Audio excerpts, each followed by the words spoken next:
Members, welcome to the meeting of the Economy, Environment and Infrastructure Committee on Tuesday the 13th of September. And can I just remind members that this meeting will be recorded and subsequently made available for public listening. Yeah, can we go to item 1 of the agenda, please? Sederunt and apologies. Good morning. We have 12 members present. We are quorate, and I have apologies from Councillor Smith, Councillor Foster, Councillor Groom and Councillor Tuckfield. Councillor Nicholl, Councillor Collins, Councillor Crothers, Councillor Dick and Councillor Hislop are not present but may be along later in the meeting. I've got any... What? Councillor Gilroy?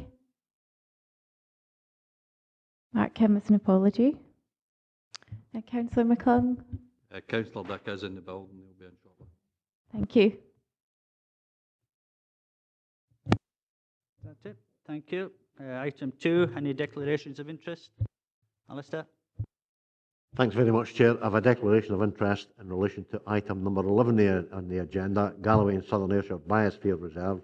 Bit frustrating, Chair. Very much wanted to be here, but given that, the question of funding, £20,000 funding from the council to the Biosphere Board has, taken me out of the equation. So I will be leaving the meeting at that point.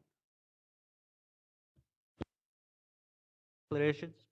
Okay, move on to item 3, the minutes of the DGFirst Management Committee of the 3rd of June for noting. Thank you. Item 4, minute of the Economy, Environment and Infrastructure Committee on the 14th of June for approval. Thank you. Item 5, the minute of the Economy, Environment and Infrastructure Committee meeting of the 1st of July for approval. Councillor Dempster. Chair, it's a complex question. That's simply because it's not necessarily about the accuracy of the minute per se, but about the content of the report that led to the minute. I don't expect members to recall this in any great detail, but item 5, when we talked about public realm projects, I raised the issue about the accuracy of the figures in the report that were related to the Upper Nithsdale project. And I said I'll take that up with an officer later after the meeting because I wasn't particularly sure about the figures. I checked the figures, they were definitely wrong. I've written to the officer that presented the report. It hasn't been changed in the minute, maybe there's no the opportunity to do that. And my worry is that if we agree the minute, we then agree the figures that were presented on the report, which are not accurate. And I've spoken to the project officer afterwards, and had confirmed that the figures I have and I thought were the accurate figures were right, but the paper itself didn't present the figures accurately. And my issue, and I'm sorry about the long-winded explanation, but I'm simply concerned that if we agree the report, then agree the figures that were contained within last month's paper, which are not accurate in terms of the public realm projects in Upper Nithsdale as part of our one of our. So what we're asking for there is for those figures to be updated before we approve and accept those minutes. Take advice, Governor. I suppose it would just depend if the committee are minded. I mean, it really, this is just to approve the minute or not, so it would solely depend on just the approval of the minute. In this case, that probably maybe could have been picked up beforehand at the time. Chair, provided there is no repercussions, I'm happy to endorse the minute. I'm just prepared to raise this issue because it did cause me concern at the time and I didn't have exact figures to hand. Archie. Chair, perhaps a way forward is to say that we agree the minute, but we want clarity on the amounts suggested by Councillor Dempster there. Yes, I'm happy with that. Members of Jim McClung. Yeah, thanks, Chair. I was just going to say the minute actually refers you back to the report. If the details in the report are wrong, we'll be approving wrong figures. The figures in the original report on e-gender will have to be amended. Alistair. Thanks, Chair. Craving your indulgence, I have no problems with any of what's just been said. Paragraph 11.9, so on page 17, reference is made to a further report of derogations being available for rural areas. Can I ask, Chair, when it's likely that that report will come before members, please?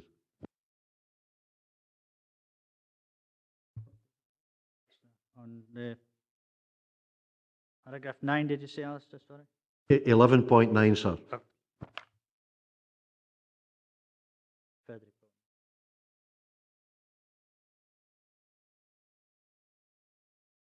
Alistair, are you able to come in on that?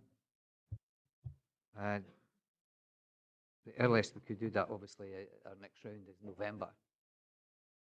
So we'll look at that. Happy with that, Alistair? So our members agreed to approve the minutes with that condition that was put on, that the figures in the report. Agreed? Thank you. Item 6, minutes of the Housing Subcommittee on Tuesday the 12th of July for approval.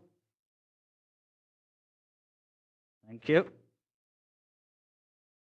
Okay, we'll go on to the first of our reports for the committee. Item 7, Economy, Environment and Infrastructure Monitoring Report for the period of ended 30th of June 2016. I'll ask the Director, have you anything to add to the report? Nothing to add, Chair. Thank you. Okay, I will open it up to members. Councillor McClung. Yeah, it's just for main opinion, for main information really. 4.17, a more detailed analysis of financial performance of enterprise and services will be provided to the Enterprise and Services Subcommittee. When's it going to meet? Director, can I ask you to come in? Yeah, there's to be a subcommittee meeting in November. The dates will be finalised this week, and members will be advised. Thank you. Archie. Thanks, Chair. It's just 3.2, the table above highlights the potential overspend, and the EI Management Act is seeking to identify mitigating factors. Has there been any sort of meetings to look at those mitigating factors since the report was made? Okay. Alistair. Yeah, we have had a discussion about this at the management team, and we are all looking very carefully at our spend. This is obviously reporting up until June. It's very early in the year. We had an improvement on planning fees in July, significant improvement, so that will be reflected in the November report. However, we did have a quiet month in August because we changed our electronic systems and we had to close down for a week or so. So there'll be a lower fee income then. But I think members will get a very clear indication in November because we'll be 6 months through the year. And it'll be really at that time a reflection on the state of our revenue account, and any major decisions that have to be made will be highlighted to members at that time. Any further members? Nope. Okay, thank you. Can we go to the recommendations? Members are asked to note 2.1, note 2.2, 2.3, and 2.4. Thank you. Okay, move on to item 8, Economic Development Infrastructure Capital Programme and Street Light and Spend to Save projects, Finance and Progress Monitoring. Just before we go into this, I can ask the Director if we've got anything to add to the report. Yes, Chair, we have a couple of errors to just bring to your attention, and I'll ask Stephen Herriot just to draw these matters to your attention. Thank you. And we have appendices to hand out on that matter. Thank you. We're just circulating copies, corrected copies of Appendix 3 and Appendix 4 to the report. Sorry, Appendix 3 and Appendix 2 to the report. Appendix 3, the update required there is we'd actually shown, in terms of presenting the spreadsheet on the monitoring for the infrastructure capital programme in Appendix 3, we'd only shown the total budget allocated, and we normally at this time of year in this report, we add the column showing the spend up to the end of June, and also the projected spend going forward. So that circulated paper is coming round. There's no change in the total budget allocated. It just gives a bit more detail in terms of the spend that's gone through to the end of June. And the other appendix is Appendix 1, is the Economic Development Capital Programme, and we've added in a couple of more projects under Stranraer just to get a bit more detail there to members. The other The other, Yeah, if you Chair, could, Stephen, yeah. We also, you'll note, members, there is a letter there in response to Councillor Smith from Nicholas Sturgeon, and I'll let Stephen take over the basis of that. right. So just, thanks, Chair. Our Chair, following the meeting in Newton Stewart, when the First Minister had kind of revisited Newton Stewart in July, on the 18th of July, there as mentioned in the letter, had been a number of questions raised with the First Minister about the promotion of flood protection schemes, and the letter addresses those matters that were raised and gives a bit more clarity, provides a bit more clarity in terms of the funding and the funding profile, and the fact that Scottish Government are saying that we provide as a council funding profile for the schemes that we're taking forward under the local flood risk management plan, and that Scottish Government don't necessarily say that they can give exact matching of the 80% against those years, but they're over the period that we would have the full funding. So it becomes a matter of us of managing the capital against the three projects we're taking forward under the local flood risk management plan, so that the funding is guaranteed, and the timing of it, they will try and match as closely to our requirements as possible. On the kind of upside in that matter, the report that's before members does talk about an additional allocation to the council of funding for costs that we've incurred in these schemes already. So there already is capital allocation this year covering previous costs that is quite significant, and the report covers our ideas on and seeks members' approval on how we use that capital allocation that we've received up front, in effect.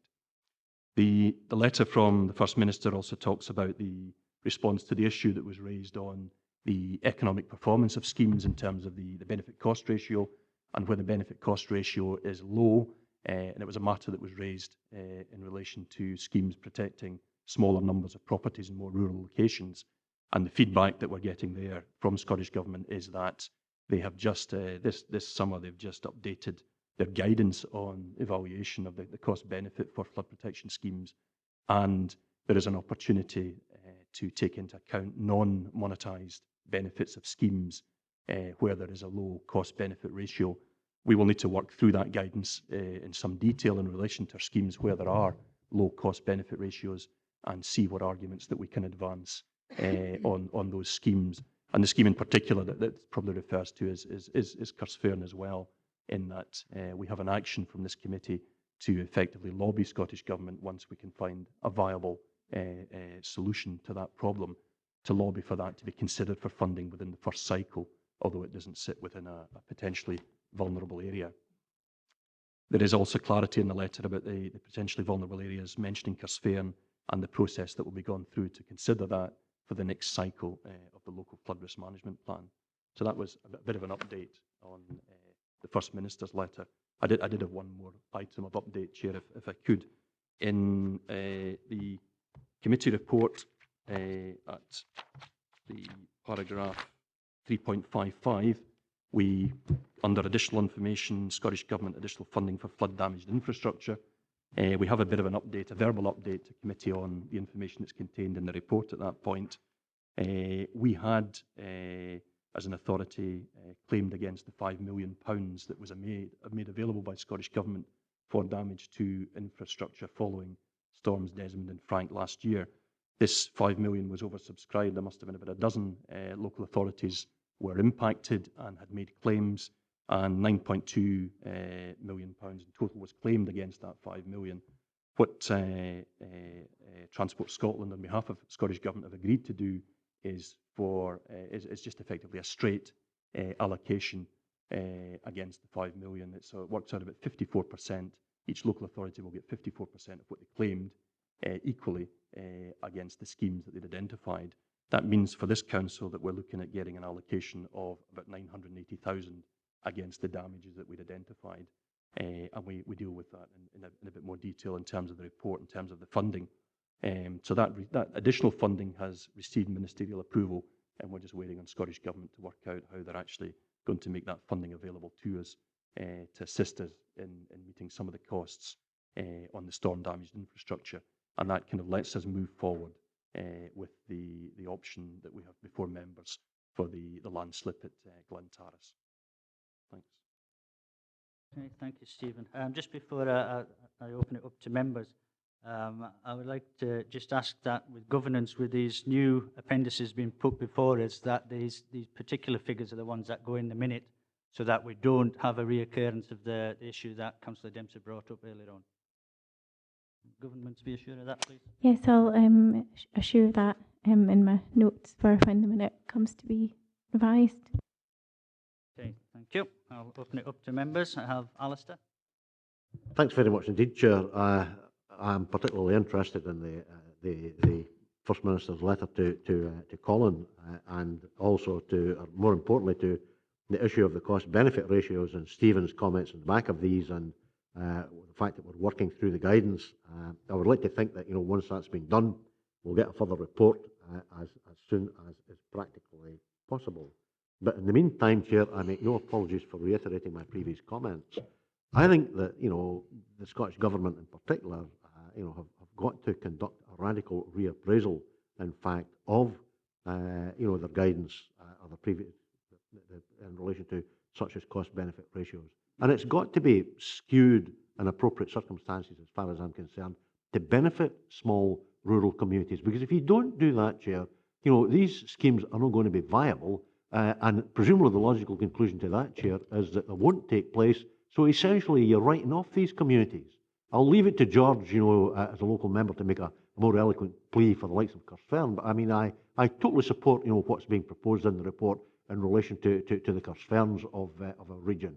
And I think we've got to put unremitting pressure on the Scottish Government and keep it on the Scottish Government to ensure, in fact, that such a situation is not, or such a scenario, Chair, is not allowed to arise.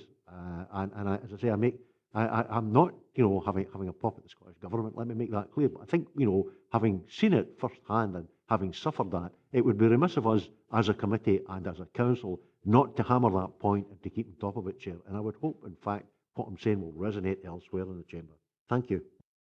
Thank you, Alistair. Yeah, I mean, I'm totally in support of that, and I totally agree with your comments. Excuse me. And I'm sure that members across this committee within their own wards have those issues going forward. I recall it was raised at a previous committee after the flooding. I think it was Councillor Mail that brought it up, that we should be lobbying Scottish governments on behalf of these smaller communities. That, as you say, they don't come in with the PVAs and the cost ratio benefits at all, and they never will. No matter how they adjust those particular ratios, they never will, just because of the size of the communities. But they are suffering recurring flooding time and again.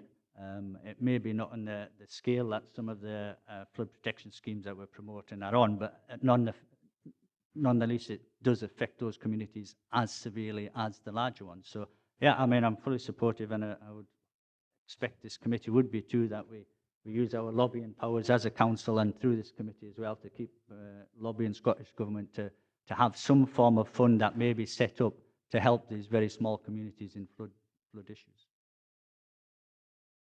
Dennis? Thanks, Chair. Again, it's just to back up what Alistair said, and the one that comes to mind for me is Eaglesfield in our ward has a recurring problem that at the minute we cannot resolve.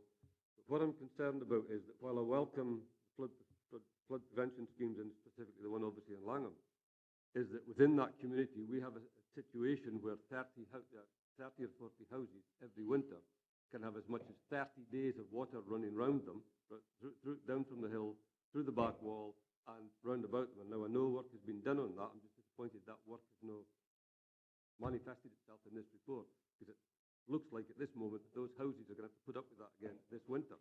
And that's undermining their houses. They can't get out the door without wearing Wellingtons, and half of them don't get to sleep at night.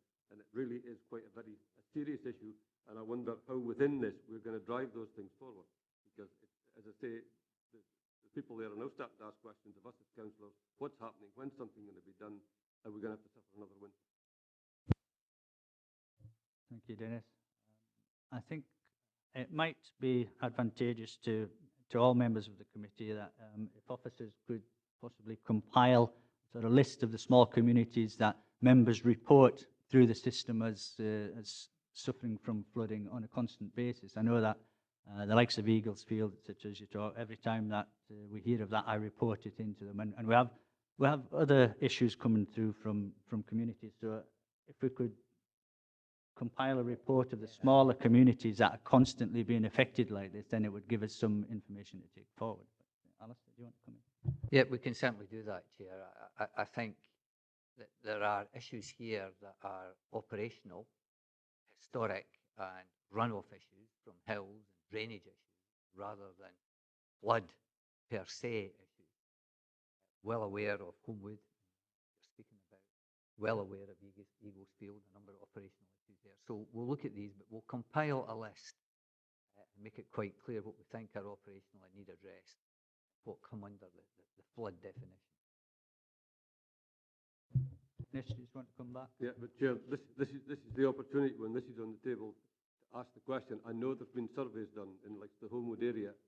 I'm still awaiting further the result of that and when something's going to be done, because we still have 30 or 40 houses this winter that will have to put up with water running around them literally constantly for 2 or 3 months. James, are you able to add to that at all with any possible measures you're able to take or help? Yeah, I think, Chair, my colleague Brian has been discussing with Councillor Mayo there about the issues at Homewood. We have a proposal in from RPS who've been working on that scheme for us.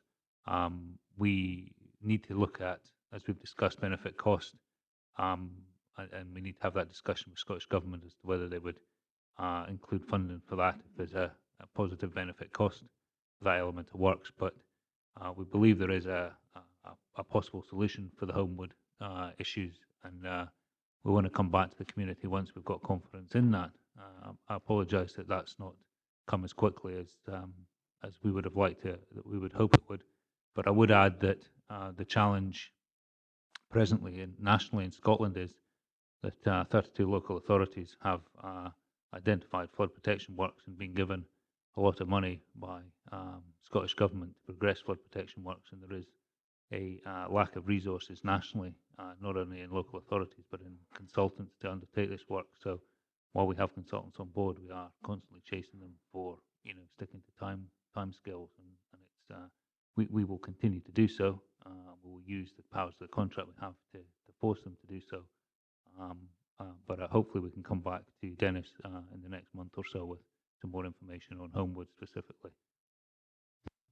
I think, James, the point that members are bringing forward at this committee is that these schemes are not going to ever meet a positive cost-benefit ratio, and therefore applying that attitude towards your discussions with government will never be of benefit to us and to these particular communities. We have to look at a different way of approaching this and a different way of trying to encourage government to support these smaller schemes that will never ever, no matter how you manage to work them round, they will never ever meet that cost-benefit ratio. So we have to look, and that's what members are saying here this morning, we have to find a different alternative to that, whether it's through lobbying the government for a separate fund for small communities or however we decide the best way forward. But that's what members are saying here this morning. Chair, yes, I'm not saying that Homewood in particular wouldn't receive, in looking at the works, wouldn't receive a positive cost benefit. What we're looking at is how much damage is caused by the flooding against how much it costs to repair it. And the size of the scheme is maybe not the only factor in that. So large schemes may not receive a positive cost benefit because of the vast extent of works that are needed. I'm hopeful that we can undertake the works at Homewood, looking at all the benefits it offers and the non-monetarised benefits. But I don't think I can rule out that it may achieve a positive cost benefit, and I think that's it. But arguably, we want to ensure that we're spending the money in the best way possible that we can. So we're going to look at the schemes where the investment gives us our biggest return as well. All of that, but I don't think it will stop us doing the works at Homewood at all. Okay, Jim Dempster. Thanks, Chair. I wanted to talk about Appendix 1, but I'm happy to defer to George Prentice and any other member that wants to talk about flooding and let you get that off your table, if you like, Chair. And then I'll come back with your indulgence on Appendix 1. Okay, I appreciate it, Jim. Thanks, Jim. Ian, is it on flooding? Yeah. Thanks. Yeah, if I could just refer to Appendix 1. Can I ask, first of all, before I ask a question on it, is that a typo when it says Stranraer Gateway? Should that be Stranraer?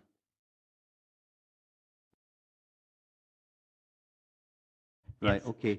In that case, my understanding when this was put before the Wigan Area Committee and then subsequently came here for approval, that the budget was 100,000.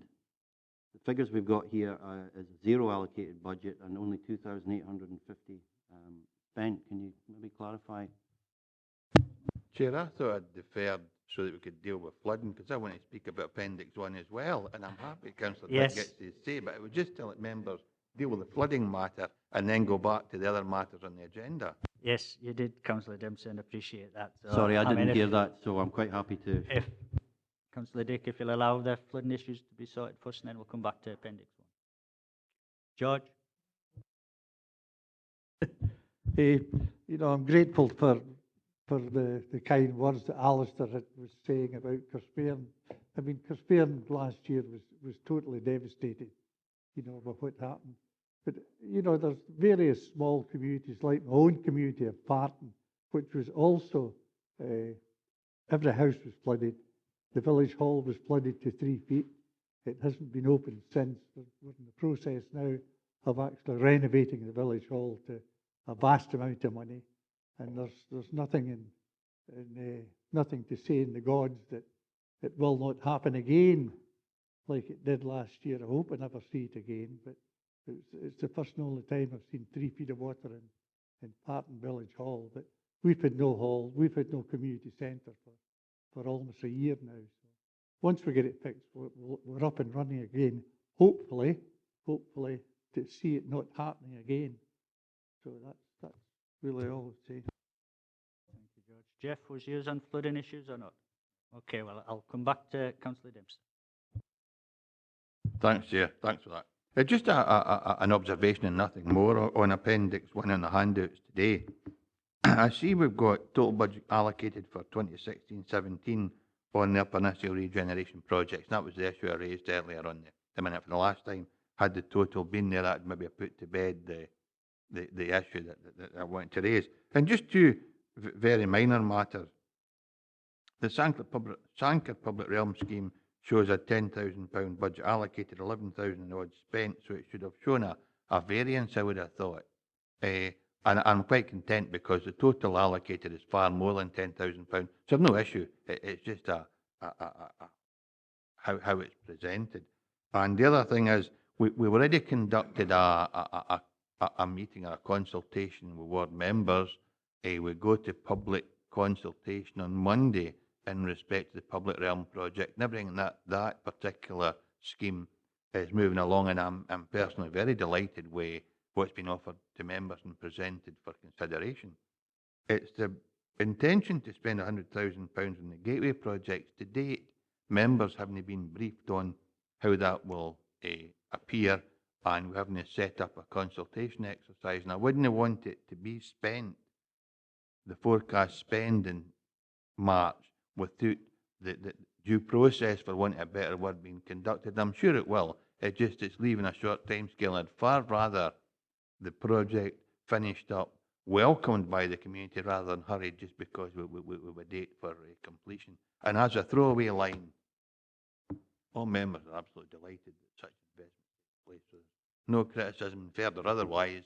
It's just the detail of the thing would have been better, I think. Thank you, Jim.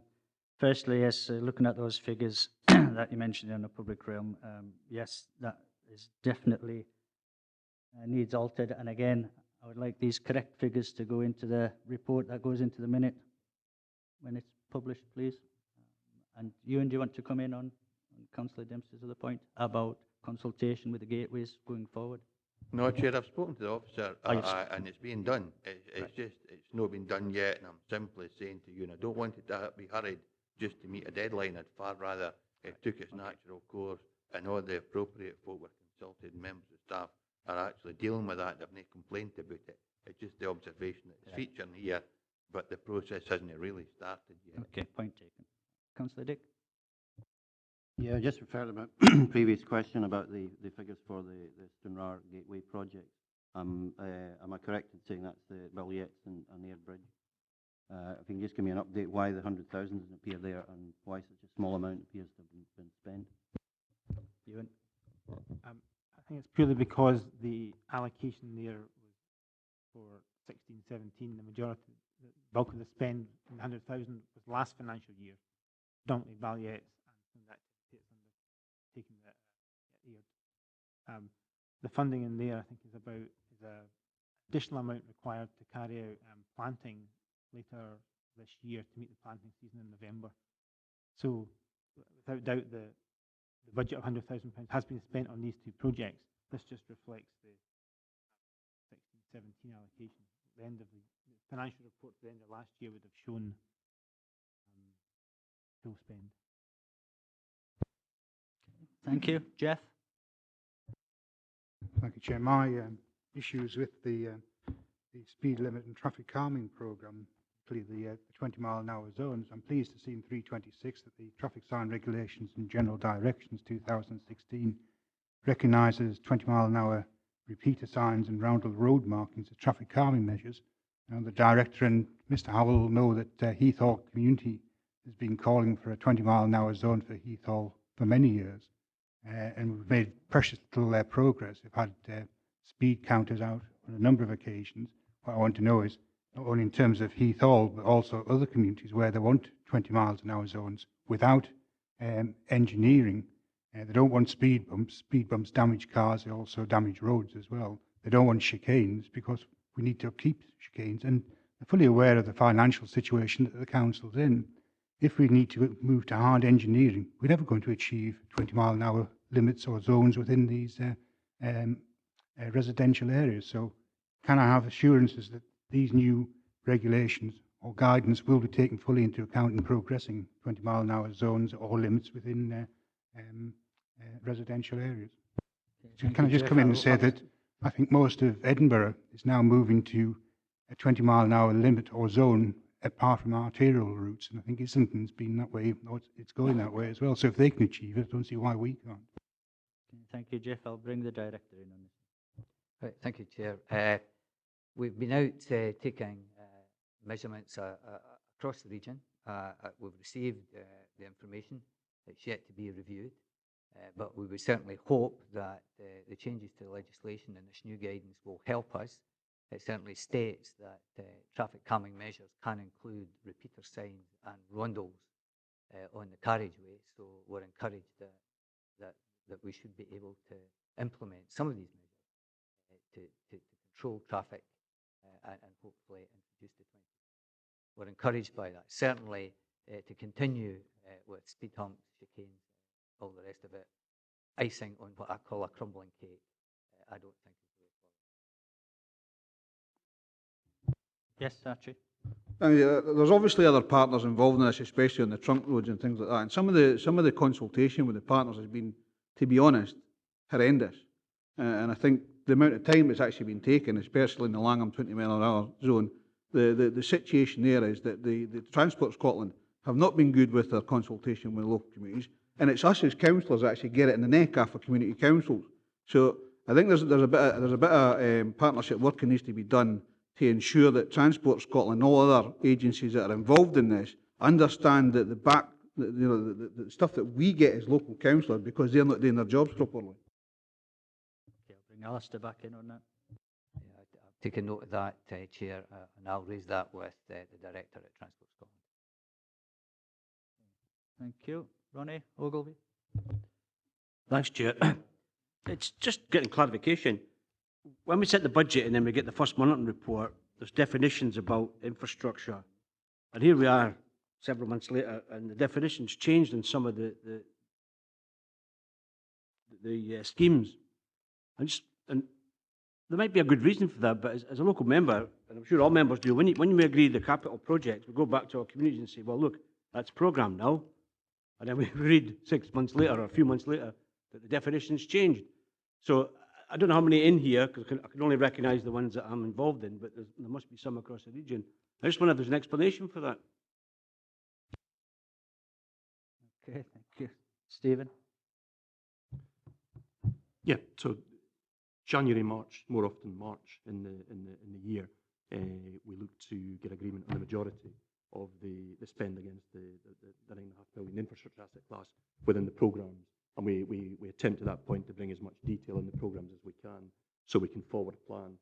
So we have, you know, the surface dressing programme needs to be agreed quite early so that we can get that into the noticing system for approvals to occupy the road within the requisite time periods to give notices to utilities and to actually plan the works. And we'll put all the surfacing schemes in and all the kind of large schemes that need a long lead time. A lot of the works on the structures will have a heads up on the way forward. Where we list schemes and in year, we advise members of effectively recommend changes to those schemes, we provide that information. So this report will cover a number of schemes where, when we looked at the detail for the design for the surface dressing, we decided that it probably was a surfacing scheme, the deterioration was worse, and the scheme had to change in nature, and we've moved it into another programme. Or one of the schemes in this report, we've advised members that we moved the scheme, still to do the scheme in this year, but we've moved it into the forestry schemes programme because we reckoned it's more appropriate for funding there. And a number of the schemes we've actually said we want to now delay because in the interim, since getting approval, there's been an indication that there's going to be a lot more forestry extraction and that we want that work to take place before we go in and we do the carriageway repairs. In the past, and it's been an issue with the footway schemes, and I don't know if that's particularly what the problem is that you're maybe alluding to. We did run with a lot of reserve schemes so that if we had additional funding, we could draw down the next reserve scheme and it was pre-approved by members. We've tried to stop doing that because what we found was the information was given to the public domain and it was raising an expectation that these reserve schemes would be done. So we've kind of cut down on that, but we're still kind of picking up in a number of reserve schemes. We found one in Gretna recently that wasn't on the list here in this report that had been a reserve scheme in previous years, and we've gone back and we will add that scheme back in. We had effectively given, previously we had committee approval and commitment to do that scheme. Some of the schemes in terms of a long list of schemes, it might be that priorities change, and there have been other reasons we've come back to members. It might be that deterioration has accelerated on one particular road or one particular footway, and that we want to prioritise that over other pre-approved schemes. But as far as possible, we try to give that clarity and changes in the text, and we monitor that in the detail in the spreadsheet that goes with the appendix. But if there's a particular scheme that's dropped off, we can look at that, or if you think there's something missing that was pre-approved, we can take a look at that and advise why that's the case. I think the point that's been made by Ronnie there is the fact that there's been a scheme, whether it be a carriageway or a footpath or whatever it may be, that has been publicised as in the programme in the past and has suddenly dropped off. And it may be genuine reasons, as you've explained there, Stephen, but members are not being given that information, or particularly ward members of that area have not been informed of that so that they can go back to the community if the question arises. I think that's really the basis of Ronnie's question, but I'll let you back in, Ronnie. Yeah, I mean, I do avoid trying to go parochial, but it's Scott Street, and it says here, structural programme. Now, it was put in the programme as a resurfacing, and it's 2 or 3 years in a row that it's not going to happen. We agree these things. The other thing is, once we've agreed these, and then the delivery is done through areas, I would imagine, like Lockerbie for my case, we should sit down with the local delivery people and say, right, here's what we can do. And it'd be easier for them to say, hang on, I mean, I live in Annandale South, just in case you wonder if you're on about Langham and A7, but if the A7 falls off, as it does, then I understand you've got to reprioritise. I mean, we don't live in a bubble, we live in a reality here. But locally, this is causing me grief, and I didn't want to go down that road.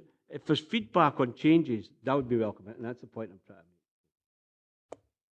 Yes, Stephen, you want to come back? Right, okay, so I understand the kind of added value we can maybe put into the process in terms of not just informing through the committee reports in this committee.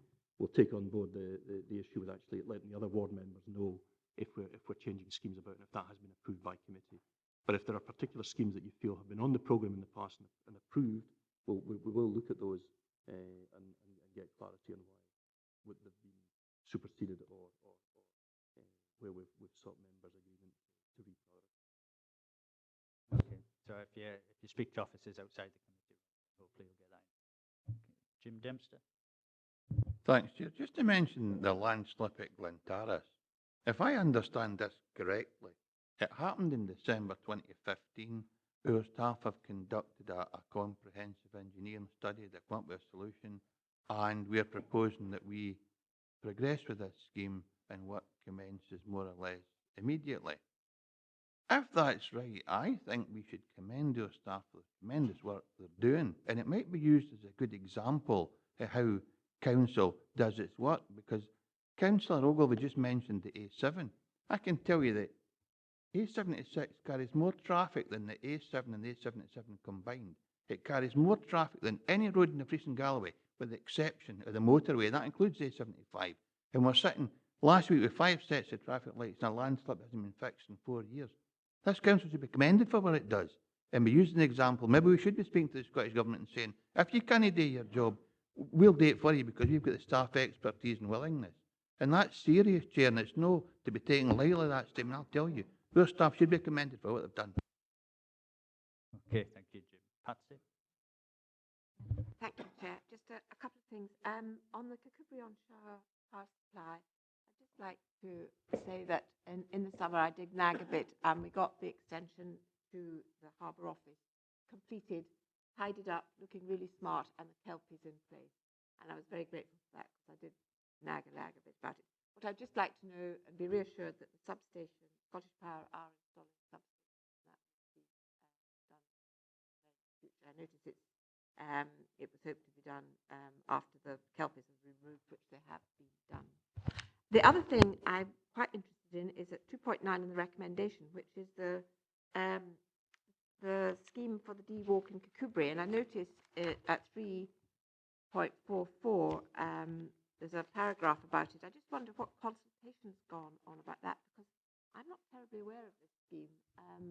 And it seems to be relying on either safer routes to school or cycleway programs or this community links fund. And I just wondered where we are with it. Okay. Can I answer the first point on the Kirkcudbright power supply? What's actually happening there, the 3.5 ton substation is actually going in tomorrow.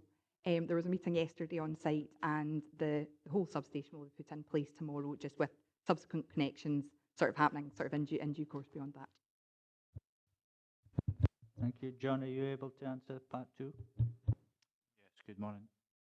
Yes, I'm aware that we haven't undertaken much in the way of consultation on specifics at DWalk. We have a scheme prepared. We're working on a cost estimate for it at the moment. Kind of one of these schemes that's been done kind of as and when time Alice, so it's taken a bit of time to move forward. We have a drawing for that, and I'll certainly distribute that. I just would think ward members would be good, but I would think also the community council and the 2 schools, because it's a safer route. Appropriate. It's primarily a cycling project, but our normal process is to start with ward members and then to broaden it out, try not to raise expectations or get too many views if, for example, ward members aren't. Thank you. I have no further members. Jim McClung? Yeah, thanks, Chair. Tried to resist bringing in local. Seeing as it's Well, I would be happy if you did that. Thank you, yes. Seeing as it's under financial items and not strategic items in the papers, 3.12, the car parks. This programme will fund the rehabilitation works at Agnew Park. I know a fellow councillor from the Wigtonshire area has been on it, the director and other people, regarding the Agnew Park and what work needs to be done. What rehabilitation is actually going to take place there. At 3.22, the contaminated land and the funding that's there for Iconinis, I don't have a problem with that. But am I not right in thinking there was funding ring fence for contaminated land in Stranraer, which doesn't appear in Appendix 3 anywhere? And also in Appendix 5, it mentions the full business case for the marina and the work that's been done in the East Pier. When are members actually likely to see the full business case and the report on the work that's going to be needed for the East Pier? Okay, thank you, Jim. I'll start off with the car parks. Stephen, you want to bring in that?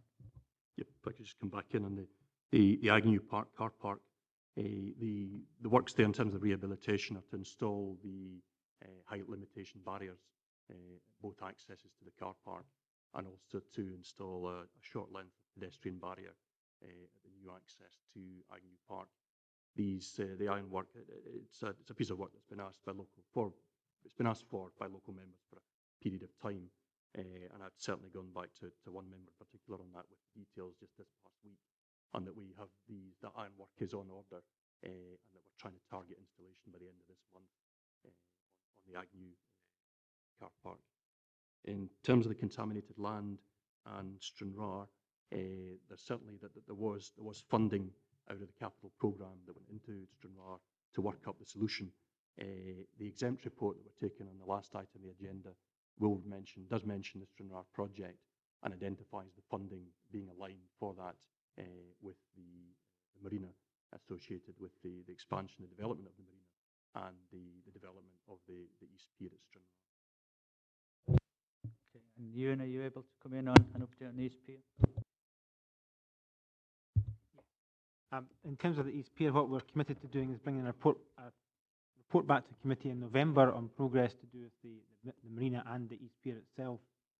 Work absolutely does continue.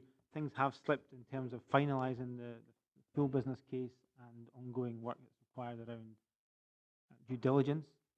But I can assure members that the team are working as hard as possible on this with partners, and with the intention of definitely bringing a report back to committee in November.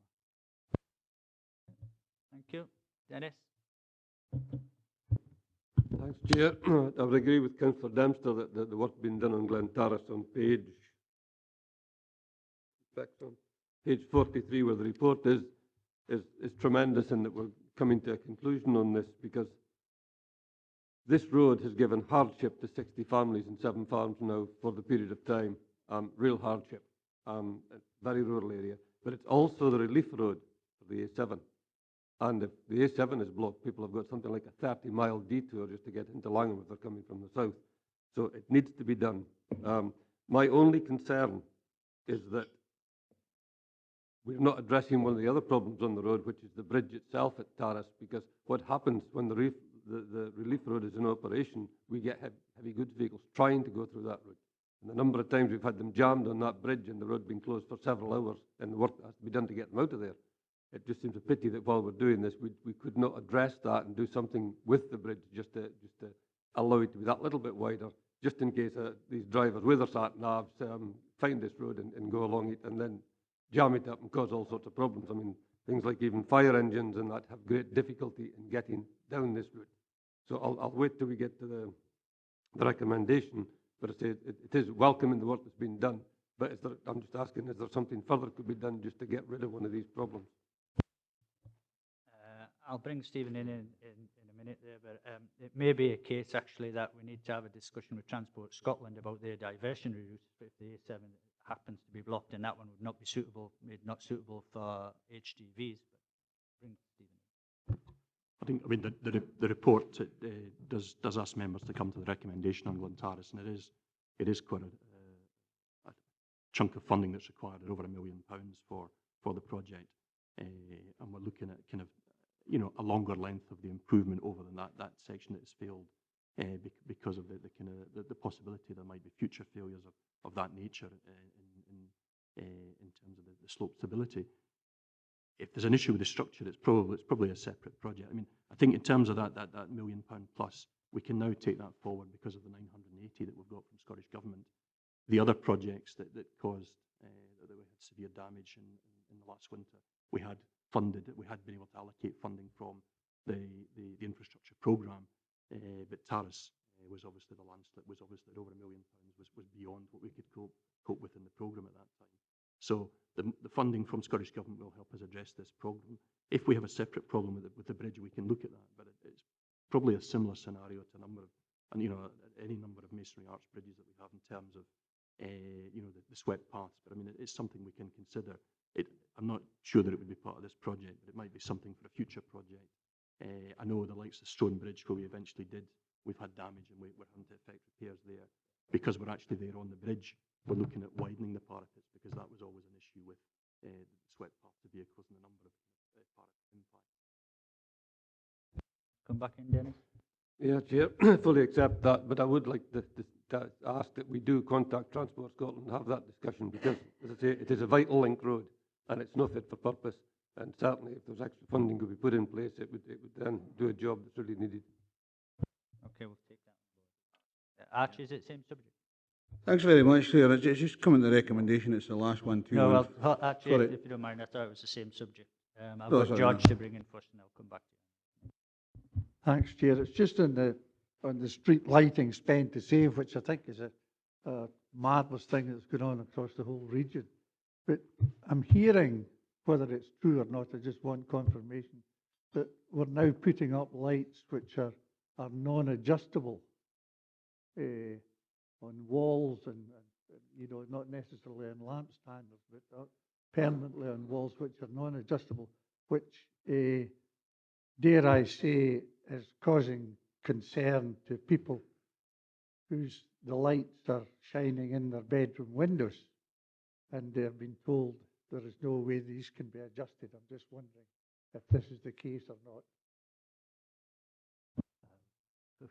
Anybody able to answer that one? I mean, maybe, Council, we can take this up after the meeting, but I would be very surprised if that was the case, because Callum's always been very accommodating in terms of putting sort of shields on lights to direct away any sort of overspill that would be unwelcome. So we can discuss specific details, or we can speak to Callum. Let's get that sorted. Is it on the same point, Alistair? Yes, sir. I must admit I'm a great fan of LED lighting, but I have to say that the lights in Allenfield Drive went out last night, and it was even better, albeit the exhortation when I left home this morning was mind and report that the lights are out, which I haven't done yet. I forgot. Thank you. Okay, then. Archie? Thank you. I'm just coming to 3.59. We sat in primary school and Brigton Area Committee has asked us to agree this recommendation, but as I look down, I'm just wondering if there is any sort of clarity on ownership and maintenance responsibilities, because they're asking for some money from council. It might not be our responsibility. So at the end of the day, whose ownership is it? Who's supposed to be maintaining it? And we're being asked to put some funds together for this without having that fullest of information. Okay. Stephen, are you able to help that? I'll kick off, and if the questions get even more detailed, to come forward and assist me. But in terms of the land ownership, it's primarily DGHP that we understand that own most of that land, and certainly the area where the steps are, so they own the steps as well. I think the issue for the council as a whole, and beyond this service and this committee, is the access to the school and how safe that is. The report does point out that education are looking at an accessibility access study, and probably more important in terms of concerns as a risk assessment on the use of that access to the school. We as a service have got involved because it employs the phrase like a safe route to school, which it's not related to that programme or that funding programme, but it is an issue for this service in terms of we normally look after and maintain footways where they're adopted. This is not a council asset, but it is used primarily to access the school. We understand DGHP put it in place, or it was put in place, to service a small number of properties that are on the top of the hill beside the school. So yes, we are being asked to look at funding or providing a solution to a problem. I think principally because that's our area of expertise in terms of our engineering design input. It is also to do with accessibility, safe access and footways, and that's really, I think, why we've been looked at to get behind the solution. In terms of DGHP, we've contacted them on a number of occasions. At one point, we thought they might be quite agreeable to part funding the solution here, but I think that's probably looking less likely in terms of the feedback we're getting from them. They certainly would like some more details in terms of which option we would like to progress, so that they can go to their board sort of co-funding. But I think the issue for the council generally is the safe access to the school.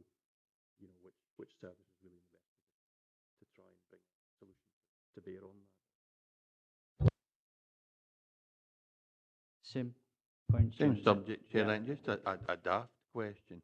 Are we setting a precedent here? Because I have a parent that's looking for a footpath to be put in to sort of take a child to school along a main road that we don't own. So there are many issues that will arise from this discussion and this decision if we're investing in footways that we don't particularly own.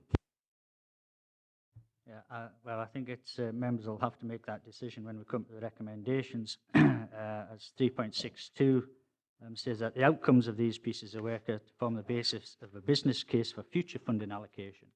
But the recommendations are asking this committee that we go forward with a recommendation from Wigton Area Committee, which makes this committee allocate £115,000 towards that project. So that's the members' decision. Jim McClung. Yeah, thanks, Chair. It's the best of a bad job. As has been said, it is a route to school. The only alternative route to school is option 1, option 1A, option 2, or option 2A. I think if you look at the prices of them, it's an awful lot dearer, and that's along roads that we do own. It is the only access to the school that is not going to walk along a road where we are going to have to build footpaths to make it safe. Okay, Ronnie Ogilvie. Two issues. Two issues. You never answered the question of the ongoing revenue cost. The capital cost is quite clearly identified, but the revenue cost and ongoing maintenance isn't identified. And what was another question? I'll come back to that. Okay, Stephen, do you have any information on a revenue cost on a project going forward? It's not something that's contained within the report. It's probably not something that's been quantified. The report was really focused on the options.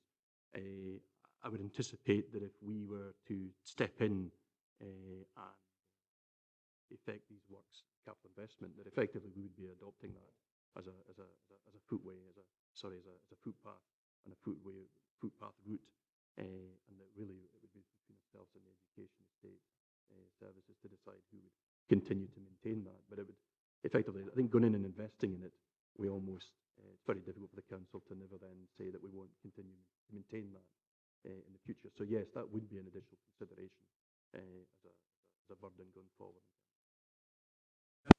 Question. If we agree the 100,015, what drops off the programme, or is there a reserve fund? Where's that money coming from? Stephen. What I'm proposing here is that you're considering the options.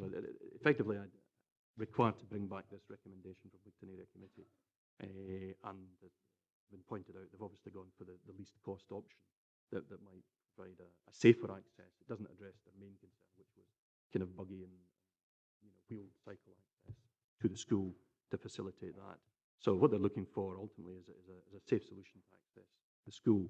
What I'm suggesting here is that we would consider that out of next year's infrastructure asset class programme. So it's not anything that we've agreed in the programmes this year should not be affected, but effectively we would look to increase, say, the footways budget next year by an equivalent amount to fund this project, if that was what committee were minded to do. So really looking at funding for next year, and I think realistically the works would cut off access to the school, so that we'd probably be looking to programme the works in the summertime if that was something that we were taking forward as a project solution.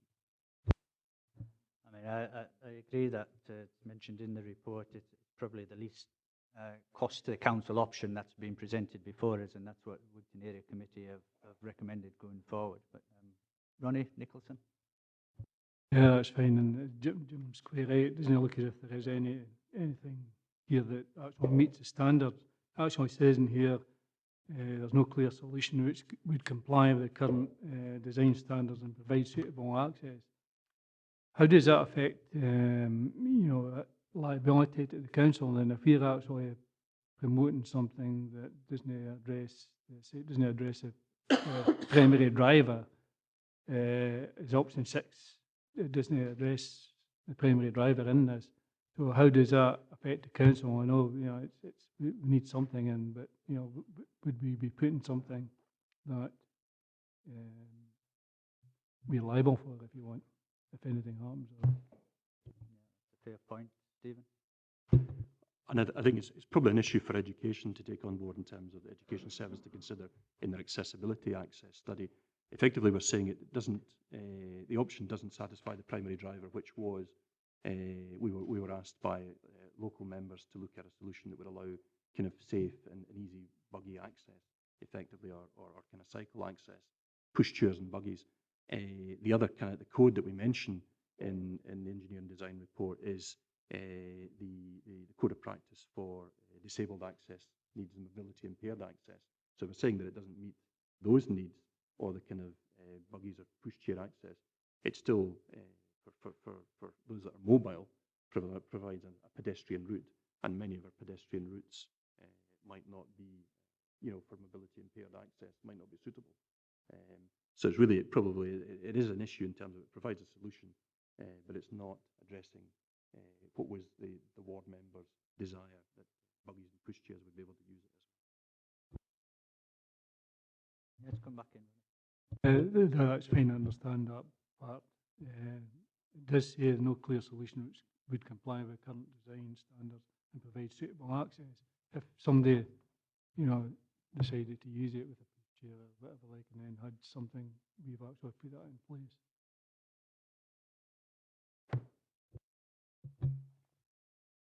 Yeah, I mean, I think this is where the kind of risk assessment comes in that needs to be undertaken.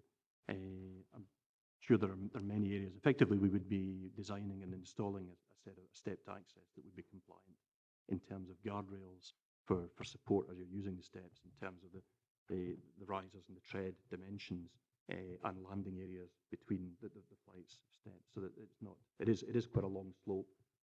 But it would be designed appropriately for people that are mobility, that are mobile and can use it as pedestrians.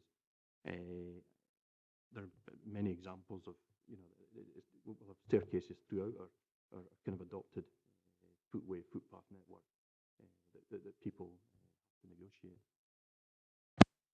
Yeah, I think it seems to be a bit of a cross delegation really between this committee and the infrastructure side of it, and the education committee, and getting people safe access to schools.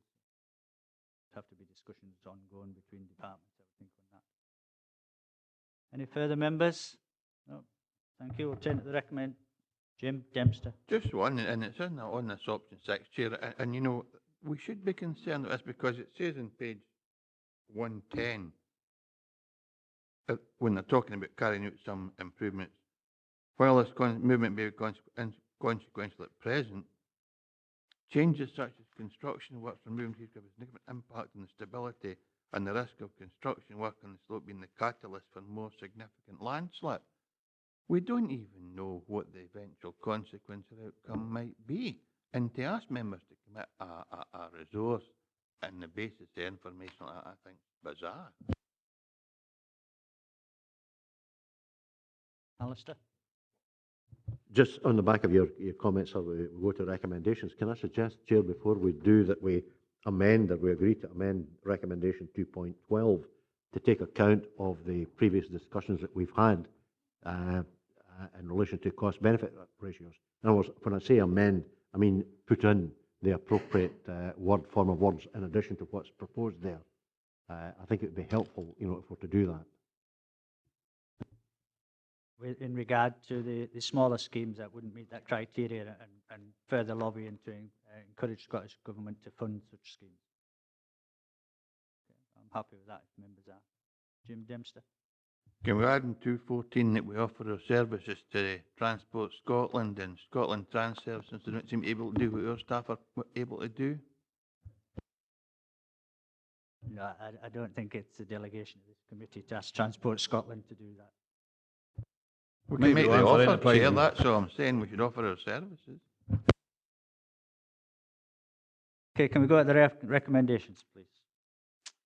Members asked to note 2.1, 2.2, agree 2.3, agree 2.4, note 2.5, agree 2.6, agree 2.7, agree 2.8, agree 2.9, agree 2.10, note 2.11, agree 2.12 with the added amendment that Councillor Geddes put in, and would you like that read back, or are you happy with? No, I'm happy, sir, that, you know, that yourself and Clark will be able to capture what we all agreed.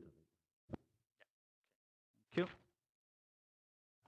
Note 2.13, note 2.14, and note 2.15. Sorry, Dennis, yes. Yeah, Chair, I'm now prepared to accept the recommendation so long as we make a serious discussion with Transport Scotland, because I was going to suggest that we went for option 5, which would have resolved the whole problem. But as long as we have that discussion and see if we can get something done, I'll happy to accept that recommendation. Yeah, I'm sure officers will go forward and have a discussion with Transport Scotland about other options on that particular bridge and maybe the diversionary process that they're using for HGVs. Do you want that recorded in the minutes? Members happy with that? No. Okay. Archie, will you want to come in? Yeah, it's on 2.15, the discussions that we've actually had here. I'm just wondering if we've got enough information to make that decision. I know it's just a noting one, but I'm thinking maybe just adding it that a further report does come back with more detailed understanding for members to make that decision. Well, you're being asked to note to progress the option, but you are being asked to agree the top slicing of 115,000 towards the project. Right. Members' decision. Anybody else? No? Okay. Noted and agreed. I think it's mad, Chair, but there you go. We move on to item 9. Economy, Environment and Infrastructure Budget. I ask the Director if there's anything to add to the report. Thank you very much. Just very quickly, this is the activity-based budget estimates for the services and activities that are the responsibility of this committee. Back earlier in the year, members considered our draft business plan, and it was the high-level finance that was included in that, basically pages 1 and 2, the 2 summary pages. This presents the estimates behind that detail for members, and basically this is to help members understand where the council spends its money and support the identification of the significant savings and efficiencies that will be required to be identified over the upcoming financial planning period. This time, the budget book is restricted to the budget estimates. Any benchmarking or any further information is included in our business plan. So the 2 documents really have to be worked and used in parallel and together. And beyond that, members have also received information, a further template of information, which takes each of the activities for EEI in the budget estimates and sets them out, expenditure, income, the net budget, the operational and service delivery boundaries, and whether that activity could be removed or not, in whole or in part, and the practical implications of reduction or removal. That's additional template information that members have also received to work with these figures to help identify budget savings. So the 3 documents should be used together, and happy to take questions. Okay, I'll open it up to members. Patsy. 2 questions. First one, which I'm sure you're going to tell me I've known it, but can you tell me what IAS 19 adjustment is, which appears? Well, I start on page 125. Get my accountant to help me. My accountant will give the exact answer. Thank you. Thank you.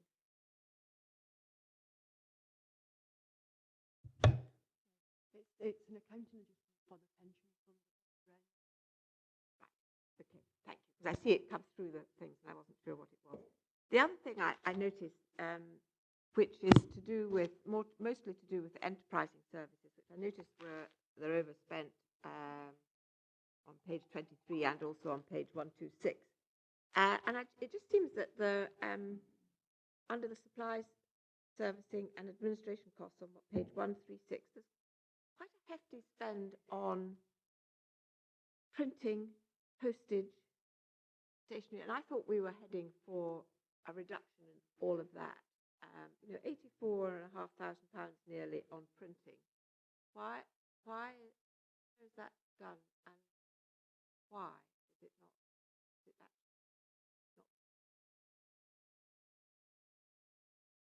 Alistair, are you able to advise on that? Okay, I'll look into that and come back to members on the detail of I that. have to say, Director, that it comes through in all the sections of your thing that there's quite a high spend on stationery, postage and printing. And when we're meant to be doing less of that, I know we're not, look at us sitting here with papers galore, but I just wonder why we're not better at it. Okay, well, Alistair, I'll look into that and come back to you with a... does that answer need to be sent out to all members of the committee? Yeah. Okay, thank you. Ian? Thanks, Chair. I would reinforce what Patsy said, because that was over the first couple of budgets of previous administrations. Business management, business efficiency was an underpinning factor in our budget considerations. Could I also ask about the rent payable? Because again, in the first two budgets of this council, there was a conscious decision, a policy decision, to get out of rented building. Now I've got three figures here: 47,228 on page 128, 26,214 on page 132, and then 405,070 on page 136. Not necessarily just now, but could I get a breakdown of what this rent payable figure applies to? Because again, the decision was taken to get out of rented buildings as and when is practically possible, allowing for the fact there would probably be lease terms, and to move in and use only council-owned properties. Okay, thank you. And yeah, that information won't be available today on hand, but we'll make sure that comes through. Archie? Okay. I have no further members. We go to the recommendations, please. Member asked to review and agree the EEI budget as detailed in the appendix. Thank you. Move on to item 10, performance reporting, plan environment services and the DGFirst strategic commissions. I ask the director if he's anything to add to the report. Nothing to add to the report, Chair. Thank you. Okay, in that case, I'll open it up to members' questions. Patsy? Yes, so I'm looking on page 159, which is to do with waste recycling and recovery service, and it's the Sederunt reuse projects. They've both secured significant funding for the building of each reuse centre, and I just wondered if they've got the total amount and how much that was, in fact.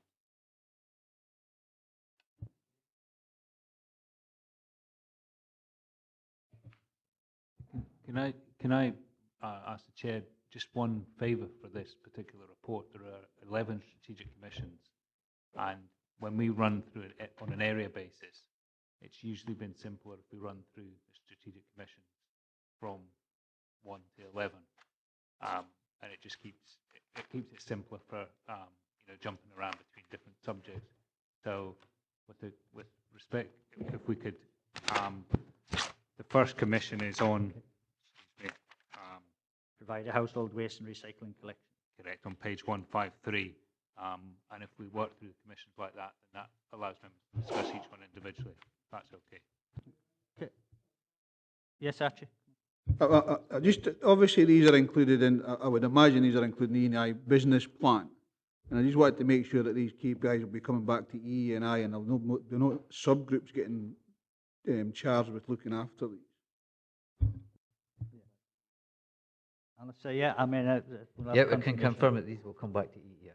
Obviously, the format of the commissions have changed because we've restructured the committee process, and some of the commissions that we used to hold have now gone to Communities Directorate. So there's been a disaggregation there. And so the ones that relate to EEI will come to the EEI committee for performance reporting in the future. But if you wanted to go through the commissions on a one-by-one basis, and we'll see if members have any questions. But item 1, to provide household waste and recycling collection. No. Oh, Patsy. That's my question on 159. Page 159, bottom box. It was to obtain external funding to commence construction of reuse facilities. And I just wonder where we are with that. If we got all the money, if they're up and running. And Stephen? Yep. I think the text probably just needs to refer to the Stranraer reuse project in particular at this time. And we had an exempt report to the last committee on that, and committee agreed that I could sign the lease. And we talked about some of the risks that were being transferred. That lease has been signed. We went back out to tender. It was re-tendered to comply with our tender procedures because we'd reported there was a 4 to 5 year lapse in the time period of them actually securing their funding, the Stranraer Furniture Project. They have subsequently secured their funding, and the last piece of funding was put in place at the start of, about a week ago today when we had signed the lease, and that was from the European funding through the LEADER project. So all their funding is now in place, and they have 6 to 9 month period, I think, in which to effect the build to satisfy their various funding streams as we reported in the previous exempt report. The Dumfries reuse project is something that's still to happen, and we will take that forward as we develop the zero waste park there. But we're aware of a couple of consortiums locally that would be interested in a similar sort of arrangement as to that, which we've taken forward for the Stranraer zero waste park for the reuse consortium there. Yep. So have we got the funding for the Dumfries one? What will happen with the Dumfries one? It will be similar. Consortium will have to bid for that, and the council will effectively put out a contract where we would be offering land. It would be a similar scenario. We'd be offering land at a minimum lease rental, and I think it's £1 a year that we're saying at Stranraer. And effectively, we're looking for a consortium to come in and for them to fund a build and to fund a business process that interrupts the waste stream and takes the products out that can be set aside and worked on for reuse, so that the benefit to the council is that it reduces our costs and reduces some of the bulky materials that we'd be sending possibly to landfill, and it interrupts that kind of waste stream. So in terms of the Dumfries consortium, there has to be a competition. We have to have that area of the site prepared. We have to have a competition and see that the consortium can come forward and secure funding. The likes of Stranraer, the funding came from about 5 different locations. Some of it was from European funding, some of it was from Zero Waste Scotland because of the initiatives, and some of it was from Hollywood Trust, Robertson Trust, because of the work they're doing with people that may be more difficult to put into employment. So it's not something that the council would look to fund in terms of the build, but we'd be looking to support an organisation to be able to develop a business case and a kind of business model to deliver that reuse facility in Dumfries. So, forgive me for being picky, so that is not actually accurate because they haven't both secured significant funding. Only the Stranraer one has. I would agree that the report and the text is not accurate. The issue that we had was the original contract was for a joint Stranraer and Dumfries contract, and we've unpicked that contract when we went back out to tender over the summer there and focused just on Stranraer, because there was a viable consortium there. The previous consortium that we'd tendered 4 to 5 years ago and had been securing funding had kind of morphed into just a Stranraer and a West presence. So that Dumfries, the reference to Dumfries should have been removed after we'd gone through that process. Yeah, thanks, Chair. It's in page 158. It's good to see the household recycling rate has went up. The percentage of landfill household waste has went down, and the percentage of municipal contract waste recovery is up, and also the amount disposed of at the higher rate of landfill tax is down. What's the explanation for that one? Yep, officers. The increase in the recycling rate is largely due to the curbside project and increased segregation at the recycling centre. So that. Yeah, come back in, Jim. So basically, the household recycling rate has went up because of Wigtonshire. Not solely. It's also due to increased segregation at recycling centres across the region as well. But that has played an important part. Alistair?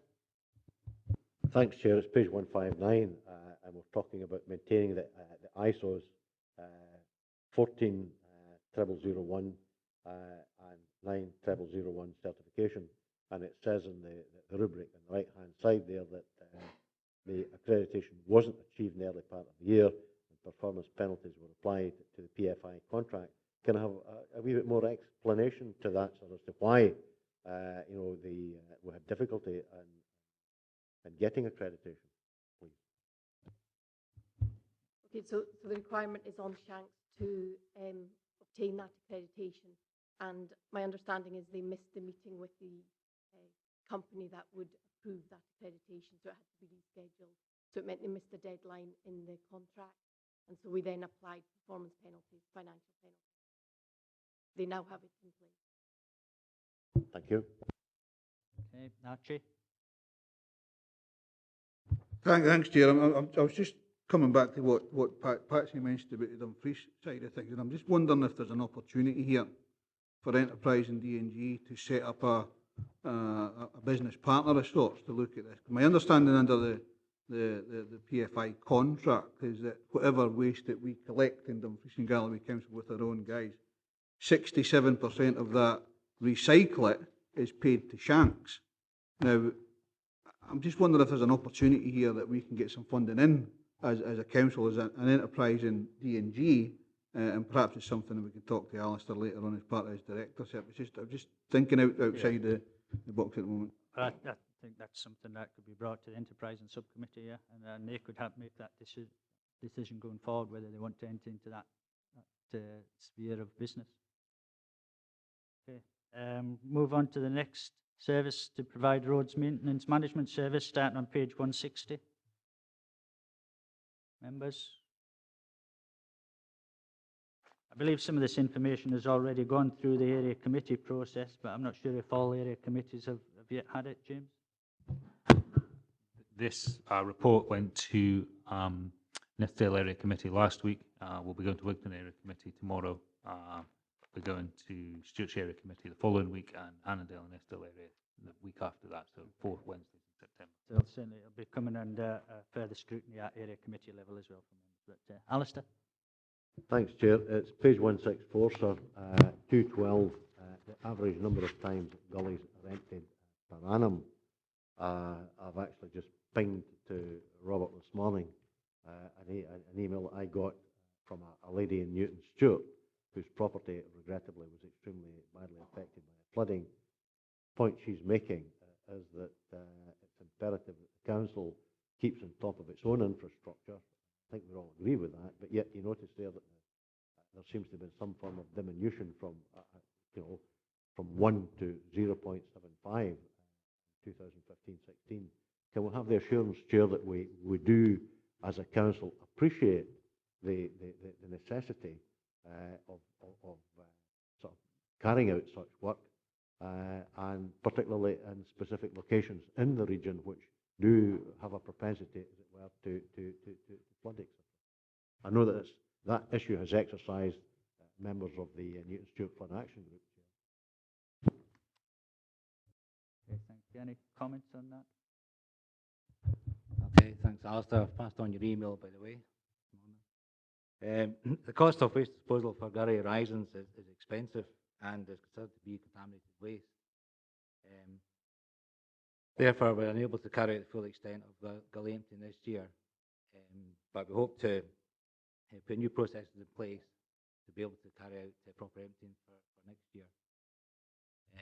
What we're kind of looking at as well, if a gully is quarter full, we would empty it maybe every 2 years, but a gully is half full. When you go around to it, we'd empty it every year. It's a case of monitoring each gully, because there's more, I think, in Newton Stewart, more problematic gullies. We would empty them on a more frequent basis. So trying to get a priority management scheme in place. Yeah, but I think in our performance report, we have it down that we will empty all gullies at least once a year. And if that's what we have in our performance figures, that's what we should be alluding to try and do, whether they're a quarter full or three-quarter full. We should still be looking to action that, because they're our own performance figures. Alistair? No, you're a more compelling advocate than I am, Chair. Thank you. Okay. Anybody else on the road service? No, sorry, I've got Ian Dick. Thanks. There's 2 points. First of all, these targets on page 160, 60% looking for customer satisfaction. Are these really realistic? You know, given that the likelihood is if I ever mention any to any of my constituents about road performance, you're generally going to get complaints about it. So I just wonder how realistic these targets are and why they're set there. The other thing, I may have missed it, but during the floods, one of the things which I mentioned that was quite apparent, certainly in Newton Stewart, was the condition of drains, which had been left, they certainly hadn't been cleaned in some time. I also noticed, correct me if I'm wrong, but I understand that if a drain was unblocked, the pipe was just simply going down vertically rather than round the bend where possibly the blockage that occurred. Are we looking at the way in which we clean drains, the regularity and so on? Because I'd say that was a major thing that came out of the floods at the time. It was quite apparent there were drains which simply hadn't been cleaned in quite some time. Ian, can I clarify, are you actually talking about gutters, roan pipes of gutters, which are the drop pipes? Or are we talking about drains, the underground drainage system? That's why it's appropriate to the Roads Maintenance Management Service, because these are the road drains. Okay. Road gullies. The drains in the Main Street in Newton Stewart was an evident one there. There were 2 or 3 down Victoria Street which were quite clearly blocked. And that's why I'm sort of raising it as an issue in general throughout the region, because that's a more extreme instance. But apart from that, there are many instances, certainly of a couple in Stranraer where that's an issue. And it's just, I'm raising the thing as an operational thing. How often do we do it? What way do we ensure that they're actually unblocking properly? Right. So just for clarity, we're talking about gullies at the road edge, at the footway. When you refer to drains, I'm talking about the ones that go underground where there's a grill. Right. So it's the gully grating, gully pot, and the pipe that connects it to the drainage. Right. Okay. Okay. That's what we're referring to. James.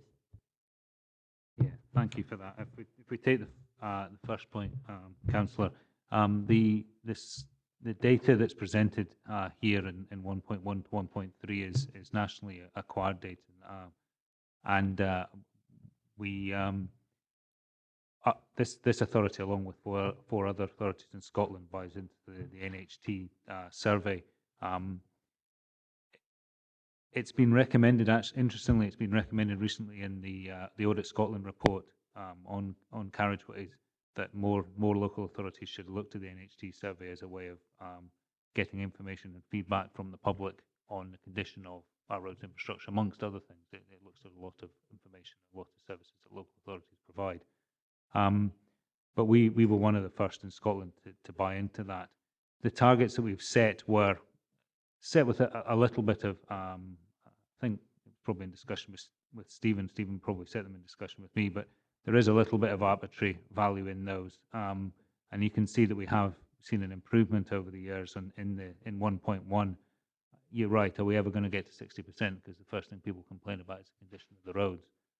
The only other thing I would add to the 1.1 particularly is that what the residents of Dumfries and Galloway are being asked for in this survey is the satisfaction of the road surface. Now, if you regularly travel a trunk road, and that's the one that you're basing your views of the road condition, then Dumfries and Galloway are taking a survey data based on something they have no responsibility for. So we need to be mindful that that's maybe not based on our road conditions. It may be, but it may not be. So what we're really looking for here is an improvement and to see whether we can maintain an improved condition on that. Just going back to the roads drainage issue, road gullies are, just for your information, road gullies are designed to drain water that lands on roads, up to a certain amount of water that lands on roads.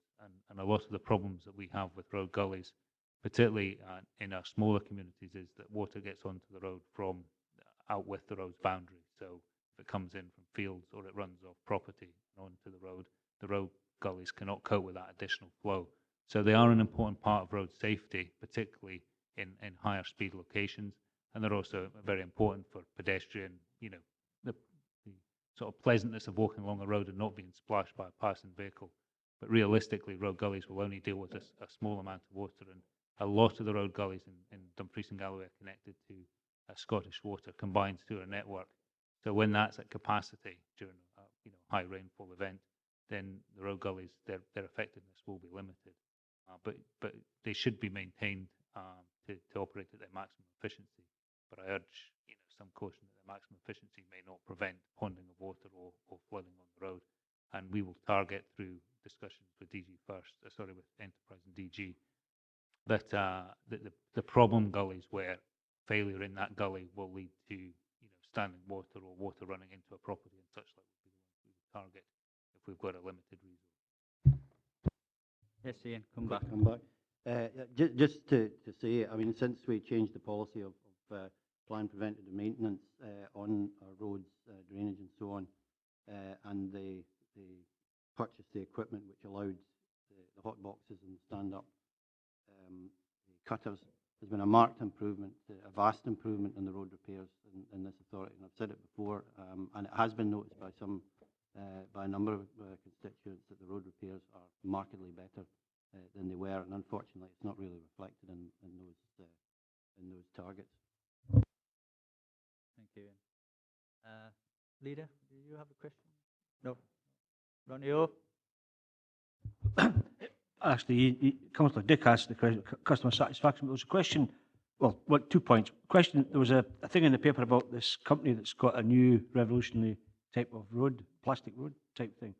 I just wondered if we'd looked at that or Alistair? Yeah, we are considering a trial with it.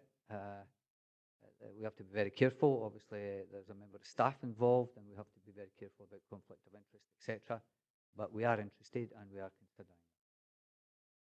The other thing, it was an observation. Councillor Dick said that he wanted this council to go round the bend, and I thought it'd be a great headline in the Wigton News, but. Okay, can we move on, please, to the next commission to provide a structures maintenance and management on page 167? No, okay, thank you. We'll move on to providing a light maintenance and management on page 170. Patsy? It's on page 172, and it's about the last bullet point there, produce annual LED road lighting replacement program. I just thought that when we went in for an LED road lighting program, that the whole point of it slightly was that we didn't need to replace them very often. I'm just wondering why we're needing a program already. Is there Yeah. I thought it was a long life thing. Yeah, we had originally an 8-year program, which in a previous report we managed to cut down by 2 years, I think, by amalgamating 2 of the years, and that's a replacement across the whole of the region. So it's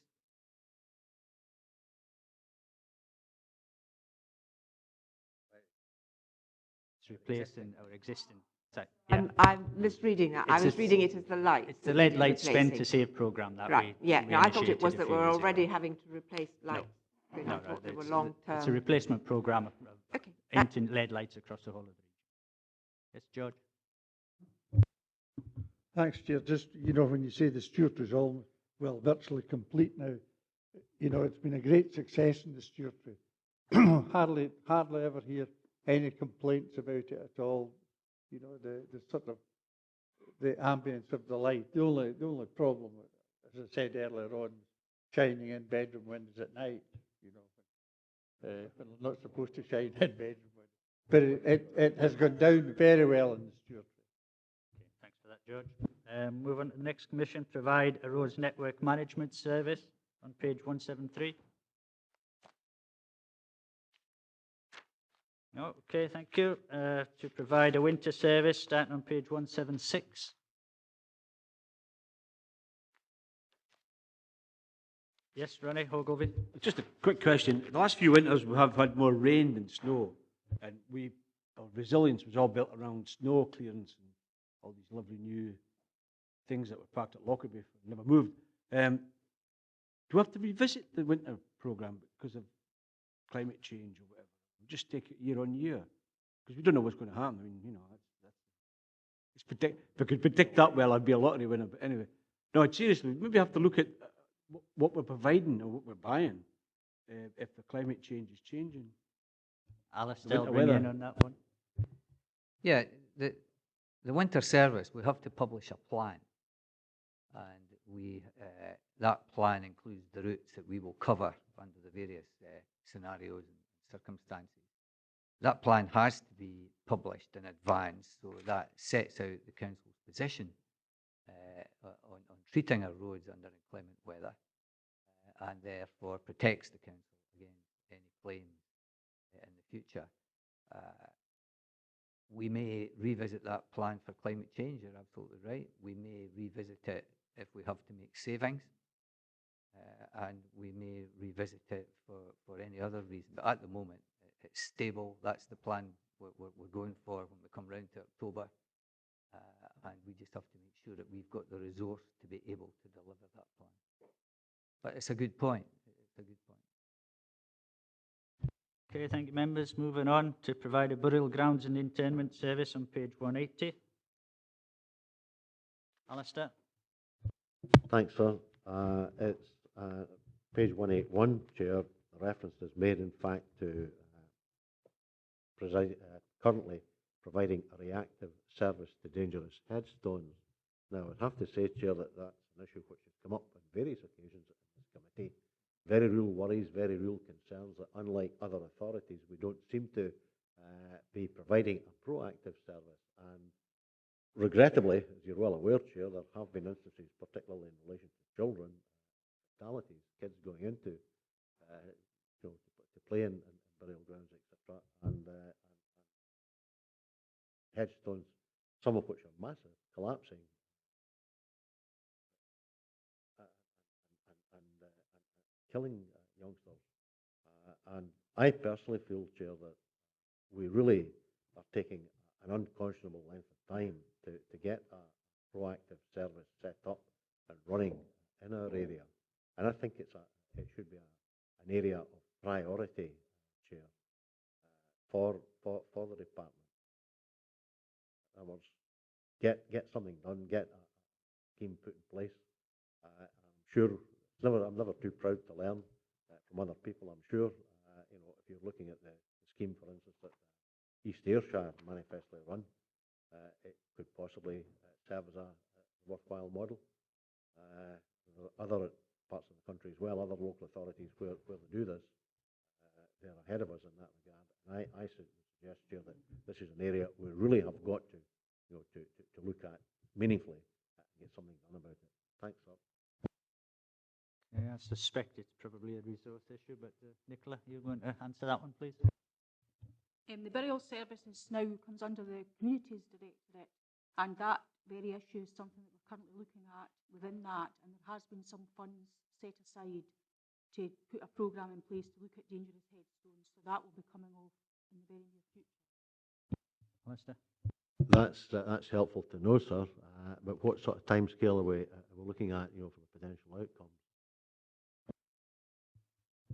The first thing that will need to happen is that we will need to go round and obviously inspect all of the headstones, which is a considerable number, getting on for 300. And what we'll do is we'll prioritise those in terms of zones and likelihood of children being nearby that would perhaps go in and play in the cemeteries, and we would make that a priority to deal with those ones that are perceived to be at greater risk first. It hasn't started, so I would think it's going to be at least a year before it's fully looked at. But at least it is starting now and progress will be made. We have done the zoning to identify the key cemeteries within each area as a starting point, and we're just finalising the funding. Yes, Alice? Well, I do appreciate that, you know, the fact that we're, you know, if not, well, girding our loins, you know, and getting geared up to do something. But I think, you know, I make no apologies, Chair, for repeating, you know, this is an area that we really have got to, you know, to address.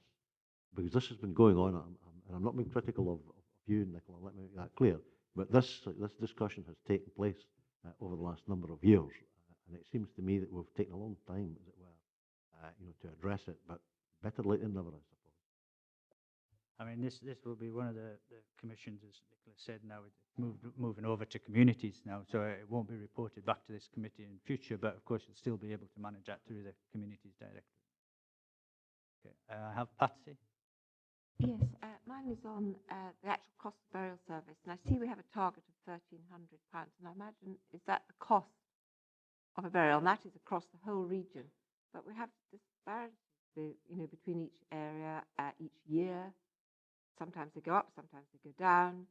I just wonder why we don't have a level that is charged.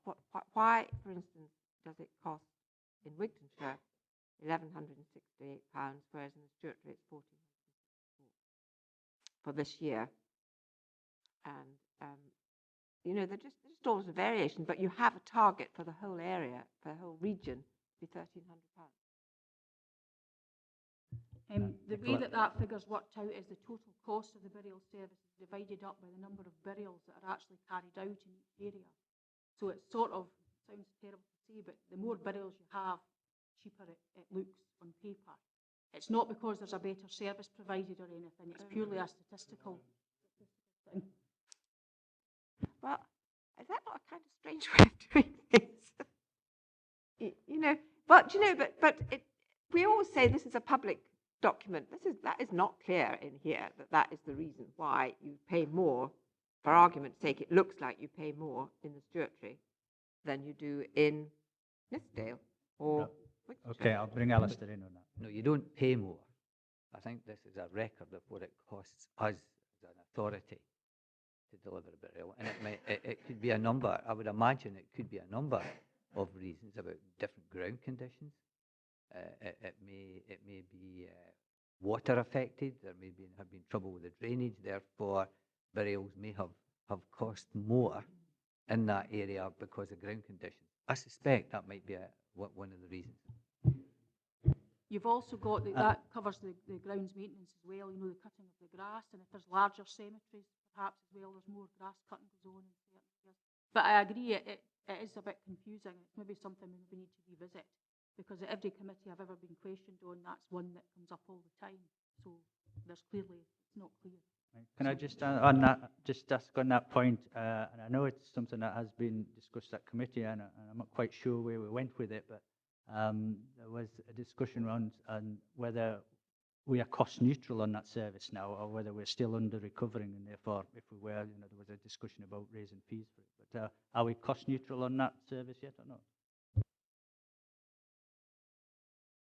We put our prices up very recently as part of the review that was carried out. And I'm not entirely clear if we're completely cost neutral yet. I can certainly go and find that out for you, but we're certainly an awful lot closer than we were because it was previously heavily subsidised. Okay, thank you. Jim Dempster. Chair, it's just an observation. Obviously, Nicola will take it away because it's got communities, but Nithsdale Area Committee put some money aside some years ago for dangerous headstones in Nithsdale. But what actually happened was the ones that were dangerous were taken down and sunk when they were large headstones to half their height. I know there's a limit now in the size of headstone that can be installed. So if you can imagine, all the bottom inscription is suddenly underground, and it's no the best outcome. It's probably the best we could get at the time, first because of the money, and second because we couldn't trace the families. But for folk visiting cemeteries and those that might come to do research, it's less than helpful when we bury half of the stone underground.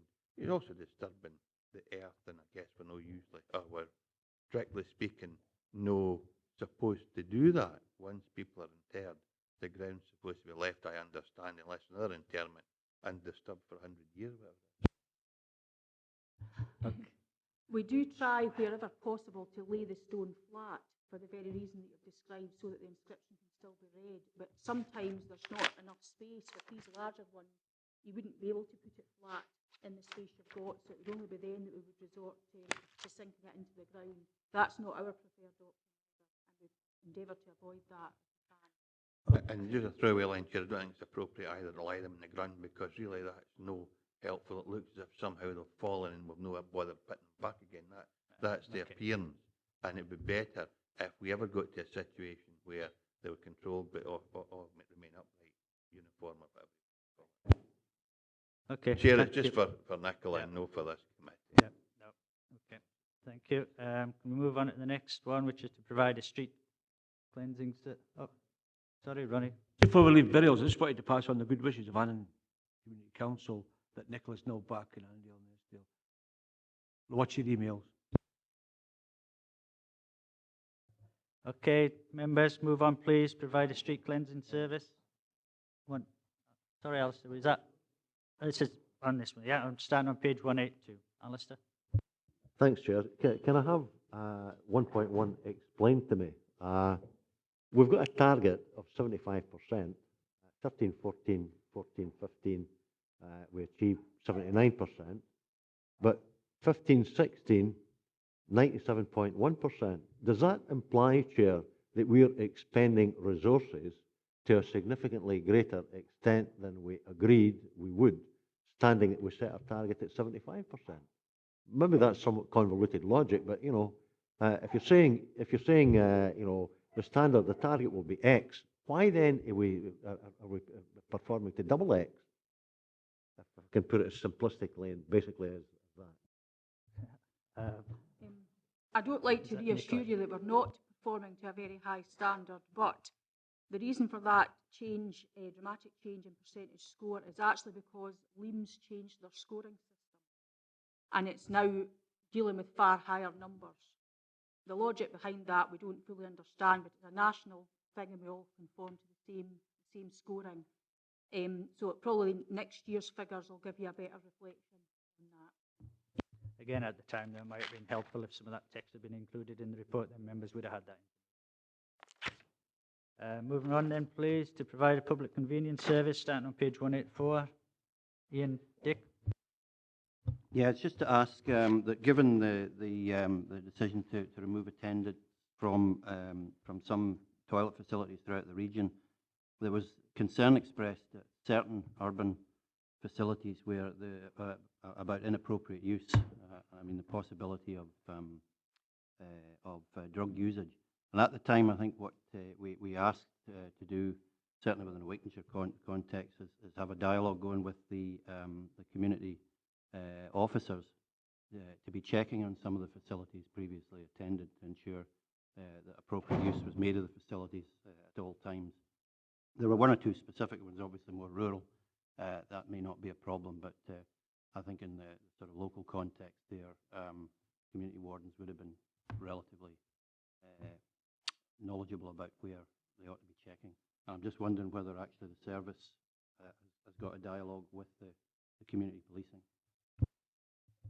Is anybody able to answer that?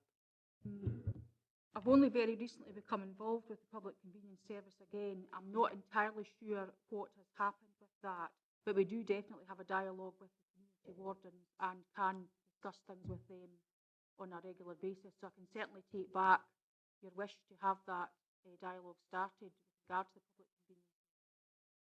And possibly if we could have a monitoring report periodically, because obviously this is a new thing. We've removed attendance from a number of half a dozen facilities, and that would be quite useful. Okay, members, thank you. Just on that particular point, Nicola, as Ronnie mentioned before, you know, you've been moved back to Annandale and Eskdale as well, but you still have a remit across the whole region on these issues. No, I don't. It's only Annandale and Eskdale. Thank you. Alistair? Well, it's just to point out that Councillor Dick's talking about dialogue. It's a wee bit of an irony, Chair, you know, and the top box on page 185, when it points out that DGFirst has reduced the attended toilet provision at Riverside Public Conveniences in Newton Stewart. Now, my understanding of that was that de facto there really wasn't any dialogue took place at all.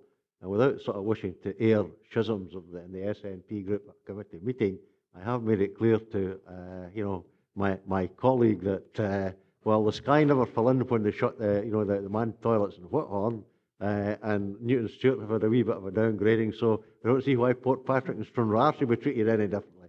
But there you go. Thanks for that, Alistair. Okay, yes, Jim Dempster. It's just a throwaway line, Chair. When we start this carry on about dialogue, it should be across the council. It shouldn't be specifically with one word or one district. If there is an issue that raises its head, whether it be drug misuse or whatever, condition of public toilets, that should be managed across the region. It shouldn't be specific. I understand and appreciate that areas raise issues, but if it's a valid point and if there's an intention to investigate that, it should be a region-wide thing so we've got a better picture of what's actually happening. Okay, thank you. Moving on to the next service, provide a harbour operational management service on page 186. No, nearly. Okay, Alistair. It's page 187, so we're talking there about Macker's operating guidelines yet to be produced, but will be based on the Kirkcudbright plan. My question, Chair, is what timescale are we talking about in getting these operational guidelines produced for the three Macker's harbours? That's Isle of Whithorn, Port William and Garlison. James, are you able to answer that? Yeah, thank you. As members of the committee will know, we've recently formed a harbour subcommittee, and this would be something we'll be bringing back to the harbour subcommittee, but the guidelines are being produced. We are due to have an audit by the Maritime and Coast Guard Agency of the harbours in Dumfries and Galloway this coming month, and with Keith Armstrong-Clark, our harbour master, a lot of work forward on that. We see this audit as a very positive step towards bringing all our harbours in line with safety management. Yes, Alistair. Grateful for the information, Chair, and on the back of that, sir, if you'd crave your indulgence, the last bullet point in that particular box, designated person appointed, audit of Stranraer and Macker's undertaken in March 2016 and findings being progressed. Again, any indication of the timescale that we're talking about for the findings, as it were, being progressed? Yeah, I mean, this commission report is up to the 31st of March of this year, so we've obviously not discussed the work that's ongoing in that, but no, I mean, that would be brought back to the harbour subcommittee, and it will. The indication by the MCA of undertaking an audit is kind of focused the resources from Keith and his staff. Now it's trying to achieve the same thing, but we've not had the opportunity to bring back the information on the audit from that. But we did report in at the last committee the feedback from the audit of the last committee of the EEI, feedback on that, so I can discuss that with you after. Thank you. And finally, Ian Dick.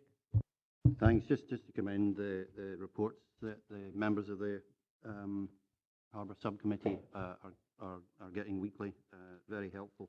Can I just ask what the situation is with the promotion of the Harbour Order for Loch Ryan? I think James, you explained to us at the first seminar that this has been a long-standing issue and is subject to negotiations with Stena and P&O. Can you maybe just give us an update on where we are with this? Certainly, Councillor. Members will be aware that Dumfries and Galloway Council are, by our investigations, the de facto harbour authority of the whole of Loch Ryan. Based on recent works undertaken on a navigational risk assessment for Loch Ryan, we are looking to massively curtail that extent to restrict the area that Dumfries and Galloway Council as a harbour authority for Stranraer would be within sort of 100 metres of the harbour area would be within 100 metres of the Stranraer piers. There is still significant work ongoing, obviously, that is being dealt with in terms of the ownership of the East Pier and the fact that that's a harbour authority. Stena has to have that as a harbour authority of their own. progressing to abrogate our responsibilities for the whole of the Loch is a discussion that we need to have with the MCA and Transport Scotland, and these discussions are still ongoing, but it would be based on the outcomes of the navigation risk assessment that showed that risks were as low as reasonably practicable based on works that, not getting into too much detail, but the highest risk is associated with the collision of ferries, and it's a management process that the ferry companies operate to ensure that that doesn't happen, and that's a very positive thing.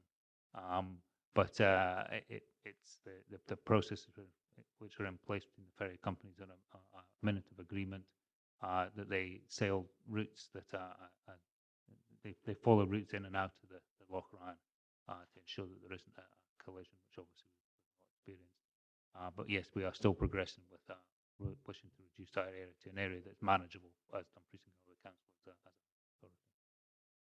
Thank you, James. And this is information that will go to the Harbour Subcommittee, and they'll have delegation over that. And finally, on this report, Jim McClung. Yeah, thanks, Chair. It's just under the manage the marinas at Kirkcudbright and Stranraer. It says that 16-17 charges have been applied at Kirkcudbright and are under preparation at Stranraer. Does that mean the charges are changing, or is it just that we're preparing the invoices to send to the boat owners? And the second part says we have begun taking some income in respect to the new hard standing at Stranraer. If it would be at all possible, I wouldn't mind knowing how much that is, not just the income for the hard standing. I understand the crane's being used as well, and you charge for the use of the crane as well, and also the bogies that can be used to put the boats onto. We're going to be charging for them as well. I would like to know the entire income that we've made for the hard standing crane, etc. I mean, the charges for the use of the marina and the crane, etc., the lifting was set at this committee in a previous meeting, so they were set at that time. So I imagine they are being applied now to the end users of that particular service. Just very quickly, James, please, and briefly. Yeah, sure. I think it's probably easier if we maybe meet after the meeting and we can set up something to speak to Keith. Maybe you can catch up with Keith at Stranraer the next time he's over as the harbour master, and he can go through the charge. That probably be simple. Thank you. Can I take members to the recommendation, which way back on page 147 of the papers, members asked to review the performance of the Planning and Environment Services DGFirst strategic commissions. Yes, I think we certainly have reviewed. Thank you. Moving on quickly, I appreciate time's getting on, but there's just another report, so I'd like to get through before we break for lunch, and we will be breaking for lunch, members. Please be aware of that. Item 11, Galloway and Southern Ayrshire Biosphere Reserve. Let's give officers a moment to get in place.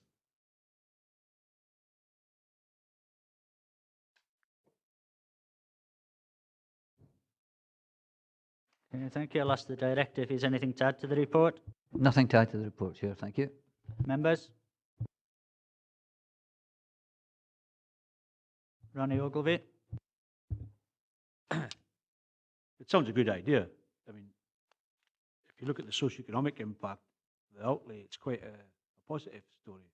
It doesn't affect me because I don't live in Galloway or South Ayrshire, but as a council, I think it's a very worthwhile endeavour. I'd just like to say that, Chair. Okay, thank you for your comments. Jim Dempster?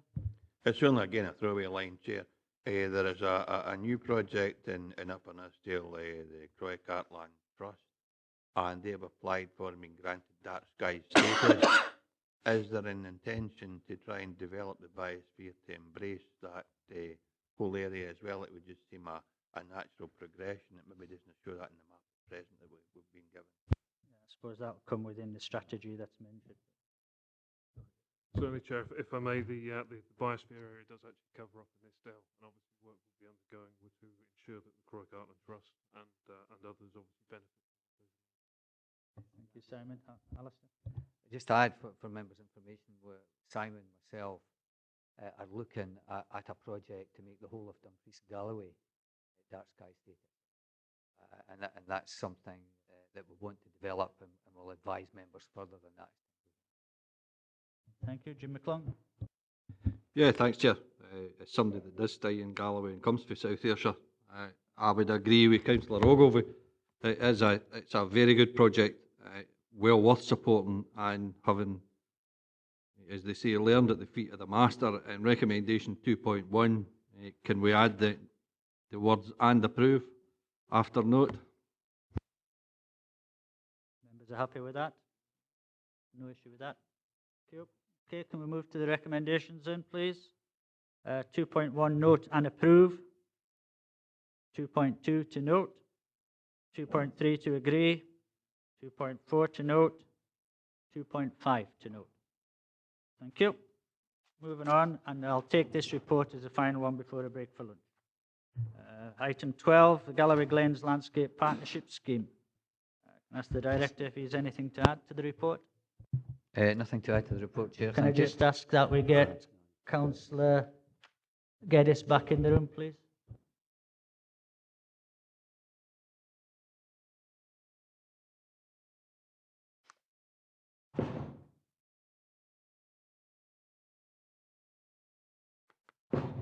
Thank you, and I'll just ask the Director if there's anything to add. Nothing to add, Chair. Thank you. Okay, I'll leave this open to members. Patsy? Yes, I noticed at 3.13 and 3.14 that, you know, we've got 2.7 million provisionally awarded, if we're lucky to get it, and that needs to be match funded. And it says 3.14 that will come out of the capital programme allocation towards countryside access. I mean, the money is there, is it, to be allocated? Because it's, you know, it really becomes quite a significant amount of money that we're dealing with. But we have got match funding, because it's dependent on us match funding that we get the money. Well, that'll be a decision for members in when they set the capital programme in the budget allocation process. Simon? Thank you. If I may, Chair, obviously what we're looking at is a contribution towards the match funding. So we're not anticipating having to take 2.7 million out of the council pot. We are looking obviously at the range of different partner organisations coming together to provide elements of match funding as we move forward. The element of match funding from the council would be focused on access projects within the scheme area, so that's where the contribution is occurring. Archie? Chair, I mean, I've got no problem with the recommendations, but I'm a bit concerned here that process hasn't been followed. The reason I'm saying process hasn't been followed, we've just mentioned there about a risk, a potential risk to the council of 2.7 million quid. But it might not be there, I don't get, but there have been no decisions by members on this up till now. So the concern I have about the process of this is, where are we at? I mean, we're at a position where we're going to, you know, hopefully elect a member to actually sit on this particular board, and I'm all for that. I've got absolutely no problem with that. I'm all for the issue. But the process that's been followed certainly seems to be a bit disaggregate with the rest of the decisions that we actually make here. So where are we with this? I presume you mean the process of the fact that, reading through the report, that the board has already met and certain decisions have been made, but there's been no elected member representation on that board, and according to the report, elected member will be part of that decision-making process. It's not exactly, it's about the decision to set up in the first place. Simon? Thank you, Chair. If I may, obviously the permission to proceed was taken as part of the EEI business plan in terms of identifying the project. In terms of where we are at the moment, we're at the development stage, Chair. So we have obviously secured funding from Heritage Lottery funds to support the development work, which will be undergoing until around about August next year. Before we take any further steps forward in relation to the 2.7 million that is provisionally offered by the Heritage Lottery Fund, we would come back to committee for approval to proceed further. The development grant is obviously in place to allow development work to move forward, to us to identify, to minimise the risk, and to take that one forward. No further action will be taken until we've actually come back to committee with the final project, and obviously outline exactly where that Ronnie Nicholson?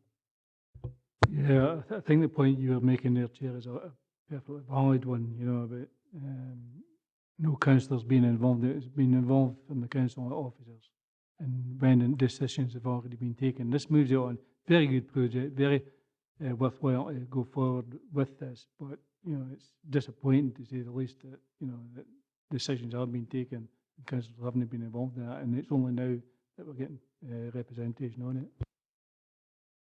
Okay, thank you. George?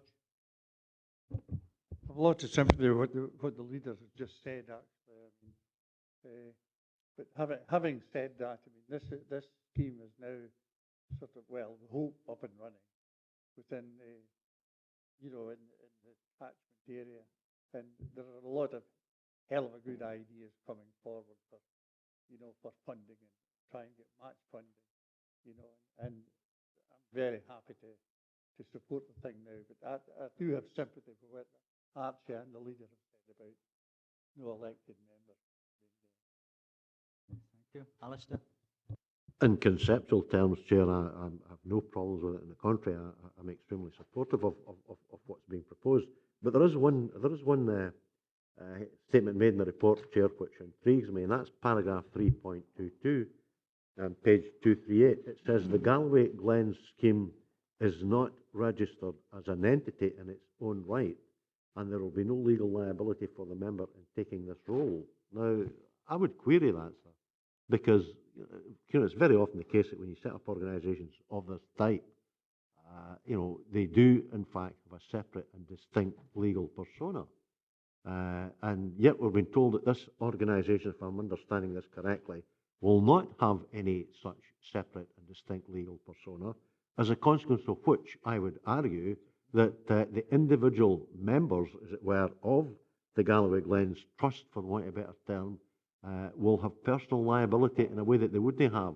In fact, if it did have a separate and distinct legal persona, if I'm making sense, Chair. Can I have some clarification on that? Simon, please. Thank you, Chair. In relation to the statement of 3.22, obviously as we're moving forward, the assumption is obviously the council will become the accountable body and lead body moving forward, and therefore would assume that role and liability, and hence obviously the need to spend time in the development stage reducing risk and making sure that every project is capable of moving forward. We also have obviously the partnership agreement in place to ensure that all members of that partnership board are working to the same standards and obviously the same objectives. Well, I'm grateful to Simon, Chair, for his response. I hear what's been said, but I'm still not entirely convinced. I'll leave it at that.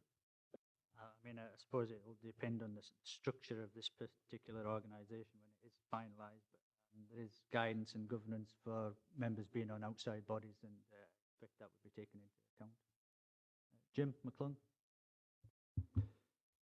Yeah, the question was asked about the 2.7 million, and we're going to be looking for outside funding, and it'll no all come down to the council. If we don't get funding for the outside body, 3.8 quite clearly states Dumfries and Galloway Council's role in the Galloway Glen scheme is as a partner organisation and also the scheme's accountable body. If we're the scheme's accountable body, does it actually meet the definition of an outside body, or is it just part of the council? And if it's not an accountable body by itself, that means if plans are to go ahead and they don't get outside, we're going to have to stump up the 2.7 million. So the liability for the 2.7 million is a risk factor. Hopefully the risk will have been looked at that, but Simon, can you come in? If I may, Chair, obviously in relation to that, the development stage that we're in at this moment in time, we have the funding secured. The 2.7 million is provisional based on the assumption that we will be in a position to provide the weight of evidence, the match funding to move these things forward. Given the changes to external funding at this moment in time, discussions are ongoing with HLF to look at the actual intervention rate. So we are viewing everything through a fundraising strategy. We're looking obviously at the risks associated with external funding in order to move the project forward. But if the worst case scenario was there that funding was not able to be matched, the project would not progress forward to the implementation stage. So there'd be no risk on the council beyond that. Okay, thank you. Jim Dempster? Thanks, Chair. I think Alistair's covered it, but just to be absolutely clear, there was, for want of a better word, a hoo-ha got up in our ward recently with one ward member no understanding what his role and responsibility was in relation to an appointment made to outside bodies.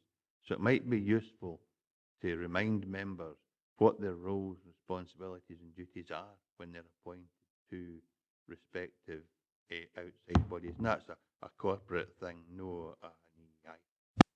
No, I mean, I'm happy with that, and in a case scenario very recently as well, that it should also be made clear to members the possibility of the declaration of a conflict of interest within that particular outside body, depending on what it is and what a councillor's role is within the council. So that needs to be made clear to members as they are put forward or appointed to these outside bodies. Jim McClung? I would have to agree with Councillor Dempster there. Perhaps it's about time that the council actually did remind members, not just of this committee, but all committees, every one of the 47 of us, of our roles and responsibilities regarding outside bodies. And I would also include your comment regarding conflicts of interest. I'm sure governance will take that forward as an action from this committee. Thank you. Okay, members, can we go to the recommendations? 2.1 to note. 2.2 to agree and receive a draft delivery phase in the future committee. 2.3 to note the draft partnership agreement. 2.4 to agree that council should support the proposed partnership agreement. And 2.5, we need to nominate an elected member to sit on the Galloway Glens Scheme Partnership Board. George? Councillor Gilroy, please. Chair, I'll second. Thank you. I'm more than happy with that. No other nominations? Patsy, I'll appoint you to the board. Thank you. At that, members, I think we'll take a break for lunch, 30 minutes. Okay, back to committee. Thank you. Starting off with item 13, Scottish Government Enterprise and Skills Review Consultation Response. Can I ask the Director if there's anything to add to the report? Nothing to add to the report. Chair, thank you. Thank you. I'll open it up to members. Jeff? Just to say, I think it's a very good response. It does highlight a lot of the weaknesses which we experience locally in terms of the assistance which is being given. I mean, in page 262, it highlights the disparity between the spend through Highlands and Islands Enterprise compared to Scottish Enterprise. It would be interesting. I don't know whether it's possible to do it, Ewan, if it could be disaggregated further to see within Scottish Enterprise's budget how much actually comes to Dumfries and Galloway, because I think an awful lot of it still goes to the central belt. I was at a public meeting with a local businessman, Tom Barry of Curry's Transport, who's looking to relocate and reuse the site. And he said at the meeting that his impression of the assistance with they're going to get from Scottish Enterprise is a cup of tea and a biscuit, and that's about it. So I do think it's well worth highlighting if you can provide those things. It would be useful. Ewan? I think we can, and I think we have done something historically on this, and we definitely can, although it's not always apples and apples because the business base is larger in other areas. We certainly can find out more about the spend from Scottish Enterprise in the region. Absolutely happy to do that, Chair. Thank you. Ronnie Ogilvie? Just more or less what Jeff said. I think it's a good response. I think those that have been involved in dealings with sort of developments feel we could get better support from Scottish Enterprise. So I think that the response is robust and fair. Thank you. Alistair? I have no quibble to offer to the comments from both colleagues. As far as I'm concerned, Chair, it's an extremely good response indeed. What I particularly like about it is that it's an honest assessment of the failings of Scottish Enterprise and Skills Development Scotland. It's put probably a lot more professionally and probably courteously than some of us around this table might do, but it only adds to its strength as a consequence. And I think, that these are the type of comments that have got to be submitted from an organisation such as the Dumfries and Galloway Council, and I would hope that we support this unreservedly. Yeah, I would fully support those comments. When I first saw the report, I had the same feelings. I think it's a good, strong report, identifying the weaknesses of Scottish Enterprise within Dumfries and Galloway itself, and especially compared to the actions of Scottish Enterprise in Highlands and Islands. So yeah, I fully agree. It's a very well written response, and I'm pleased that we haven't shied away from being as harsh as we in our criticism of of the two organisations as we have, because it can only lead to future improvements coming our way, I would hope, if not expect. Yes, Jeff? Just as a follow-on, I know this is all part of the Scottish Government's Enterprise and Skills Review, but what happens after they've collated the responses? Ian?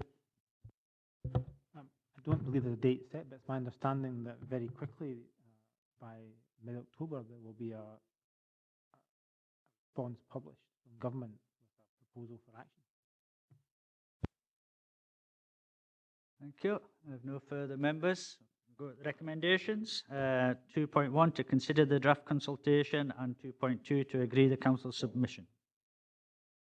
Thank you. Forward to item 14, National Strategic Review of Trading Standards.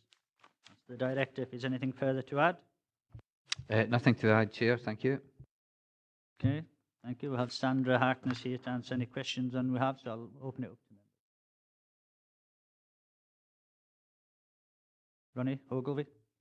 Yeah, I've had difficulty trying to appreciate the delivery model, how it works. You know, I mean, centralisation. We know what our trading standards people do locally. Different demands here than I would say in the centre belt. So, as I say, I've had difficulty understanding what that model might look like and how it would be delivered. Personally, I'd rather keep the trading standards within Dumfries and Galloway. Yeah, I think depending on the changes going forward in this, it could certainly have a detrimental effect to our service within the rurality of Dumfries and Galloway. As it states in the papers, it is to go through the leaders' meeting at COSLA yet for their input into that. My understanding is that COSLA are not particularly supportive of the measures suggested going forward. Steve, have you any comments to make? Yeah, it was just really to emphasise the fact that no decisions as of yet have been taken about future structure trading standards services, and really the purpose of the report is to bring the issue to members, outlining the discussions that are going on at a national level. But as Councillor Ogilvie says, there is no doubt that there is a demand here, or there is a drive towards greater, I want to call it centralisation, stroke regionalisation. then that is a fact. However, I think it's important to understand that the purpose behind that review was an audit that was carried out of trading standards services across the country, which came to the conclusion that because they have become so diminished in staffing numbers in particular, that in a number of areas, a number of council areas, trading standards functions were becoming unviable. So really the only way forward for those unviable services is actually for them to be more grouped together. However, from our own perspective, I think the view is that we have actually managed to sustain the viability of our trading standards function through a variety of means. And that might not be necessarily the best solution for us. It might work for other councils that severely diminished trading standards function. And that's why in the report we're suggesting that really for us, none of these options that have been considered at the moment really would suit. Leader. Yeah, I mean, I think there are things that we probably could do on a national level, things that we could do on a local level, but it is important to take that into cognizance, you know, how we operate in a rural community as well. And what we do in a rural community, as the chair has said, is different from other areas. I think where they started was the wrong start. I think they started by saying, well, we have 1 or 3, and then you work it from there as a delivery model, rather than taking it, what does this area need, what does that area need, what does other area need, how do they need that to function within their within the constraints that's on there. So yes, I mean, I agree with the report. I think it is something that we need to look at, but it is important we do get our local priorities and commitments, and must be accountable to us in this area. Thank you. Any other members? Jim McClung? Yeah, I can't really argue with anything much that's been said. The unfortunate thing is, it seems that the regional committees, etc., seem to have come from another organisation other than the Scottish Government. So it's actually COSLA that's saying we should be centralising, no anybody else in this case. Also, when we come to the recommendations, I'm going to propose that we just slightly reword 2.2, that it should say needs to meet our local trading standards priorities, so that we're just being absolutely clear.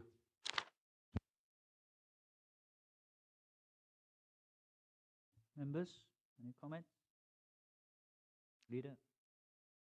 I think, why constrain us on by the trading standards? I think trading standards, you could put trading standards, meet trading standards, which encapsulate our local priorities and commitments, and be locally governed and accountable.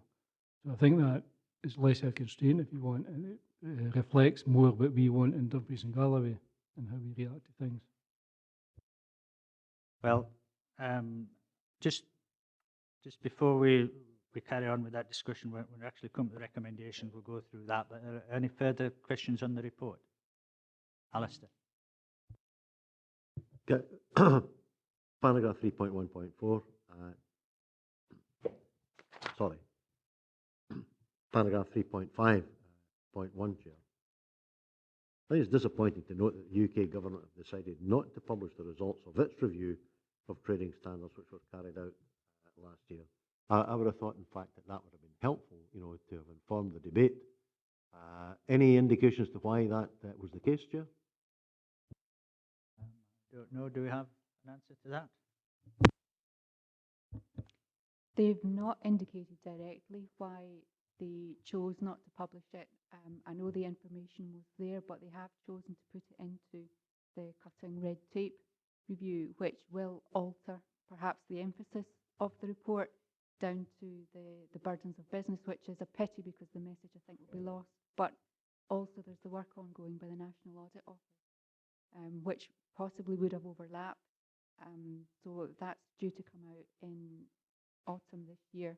And perhaps they might add on to the back of that, as well as using the cutting red tape review to publicise the work they've done. Thanks, Chair. Thank you. No further questions on the report. We'll go to the recommendations then. Can we note 2.1? 2.2, I think we have to agree a formation of words that is acceptable to members. Jim McClung? Yeah, I can understand what they're saying, but this is a strategic review of trading standards, and we're asking that a future delivery model of trading standards is going to be accountable to local government. So I can't see any reason why the word in trading standards is put in between local and priorities. It's trading standards we're talking about here. I would,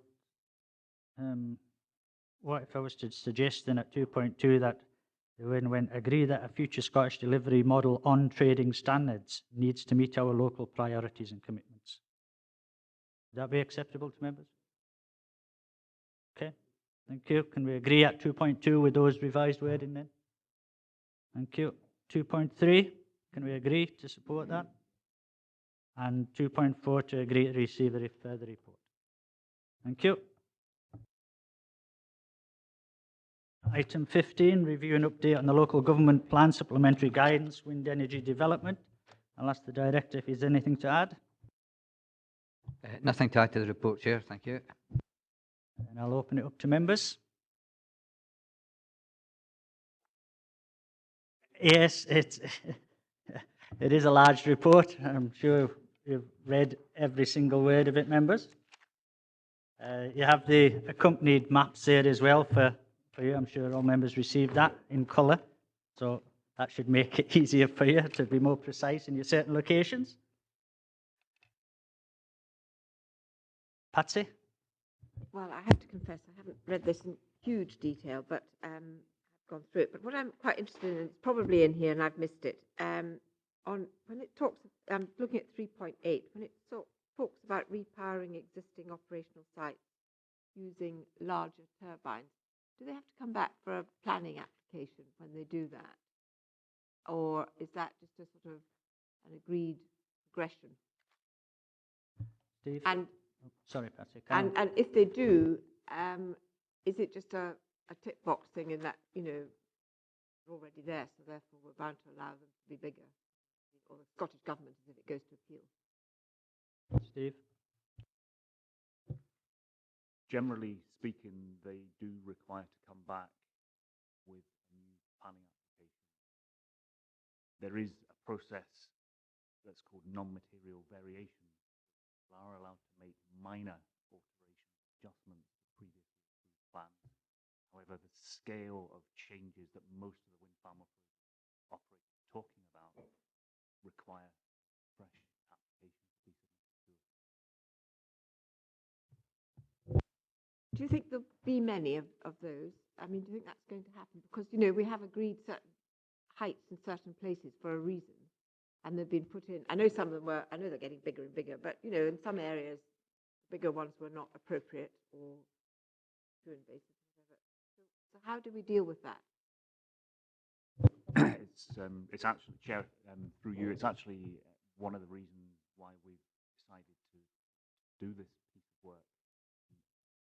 Because of the changes that are going on in the industry, largely as a result of changes to the way in which subsidy schemes for wind power work, forcing the developers and operators towards larger and larger, bigger generating projects. In parallel with that, there are technological changes and advances going on within the industry itself. So if you put those two together, there is an increasing demand for large-scale turbines. And that's why, as part of the review of the landscape capacity study, they've specifically asked to look at this new category of plus 150-metre turbines. Now, when the first piece of work was done on landscape capacity, I don't think anybody dreamt that there would ever be that scale. So that's why that's had to be introduced now into the study. As to how much of this I expect to receive, I think the more recent proposals are as large as they need to be. It's more the historic one, historic consents that are in place that operators may well look at again and try to find ways of increasing capacity without radically changing other. I don't know. I couldn't tell you what proportion or percentage are likely to come forward. The subsidy scheme they had in place when they got there. That's it. Come back in. To hog the thing, but you know, with my planning application hat on, you know, we have agreed certain ones. Sometimes we haven't agreed them, and they've been agreed at appeal. You know, but local communities that have had these place at a certain height, what ability have they got to say, actually, that's not suitable for us? We don't want these any bigger. I mean, is it just a hopeless that, I mean, they're going to happen anyway, and if they go to appeal, they're going to be granted, because you know, we know how communities get really wound up about wind turbines, and you know, they've accepted a certain amount of them, and they've got them there, but now in some areas they're going to be enormous, and that is a completely different thing to have to live with on your doorstep, perhaps. And I just wonder what power they will have as a community, we will have as a planning committee, and whether it's going to be effective in being able to say to some things, no, actually you can't increase the height of your wind turbine. What you've got is what you've got, and that's what you've got. Well, I would have thought, I'll bring Stephen in a moment, but I would have thought that if there is going to be a dramatic change in the height of the turbines, then that would have an effect on the visual impact study, and that would have to come back through the planning process again, and then there would be opportunity for communities to have their input in there. But Steve, I think in response to the query, Chair, the fact that we're updating the landscape capacity study, and the landscape capacity study forms part of supplementary guidance and therefore is part of a LDP gives it a lot of strength, a lot of weight in terms of decision making, planning applications committee in particular. So I think the fact that we are updating it to specifically reflect these larger turbine types makes it capable of being used to make sure that that only happens in appropriate locations. So I think the document only identifies 4 or 5 landscape areas where we think there is even scope to accommodate 150 metre high. So it's not as though everywhere that we currently have turbines, they can suddenly be replaced by ones that are significantly larger. I think this study identifies only a handful. Adrian, you might want to say a bit more about this, but it does identify only a handful. And when we do the question about communities and the process that we would go through, it'd be exactly the same process again. So people would have exactly the same opportunity to comment on those planning applications, and the proposal for repowering would go through exactly the same assessment process. We would look at the ability of the landscape in which those turbines are set, look at the ability of the landscape to absorb the larger scale blades effectively. Adrian might want to say a little bit more about that. Just to add that the way the consultants approached it was to look at areas that had been identified previously as having some potential capacity for the large scale turbines, so 80 to 150 metres, and then model what would be the impact of larger turbines than that in those areas, and what's the capacity for that. And as Steve said, the conclusions was there's very little capacity for it. Interestingly, it wasn't so much about the increased area that would be visible over, but the elevation of them that you would see in the landscape and how that relates to the scale and all the other criteria that are assessed through the process. So it gives us a very good baseline to tackle these should they come forward. Thank you. Ronnie Ogilvie.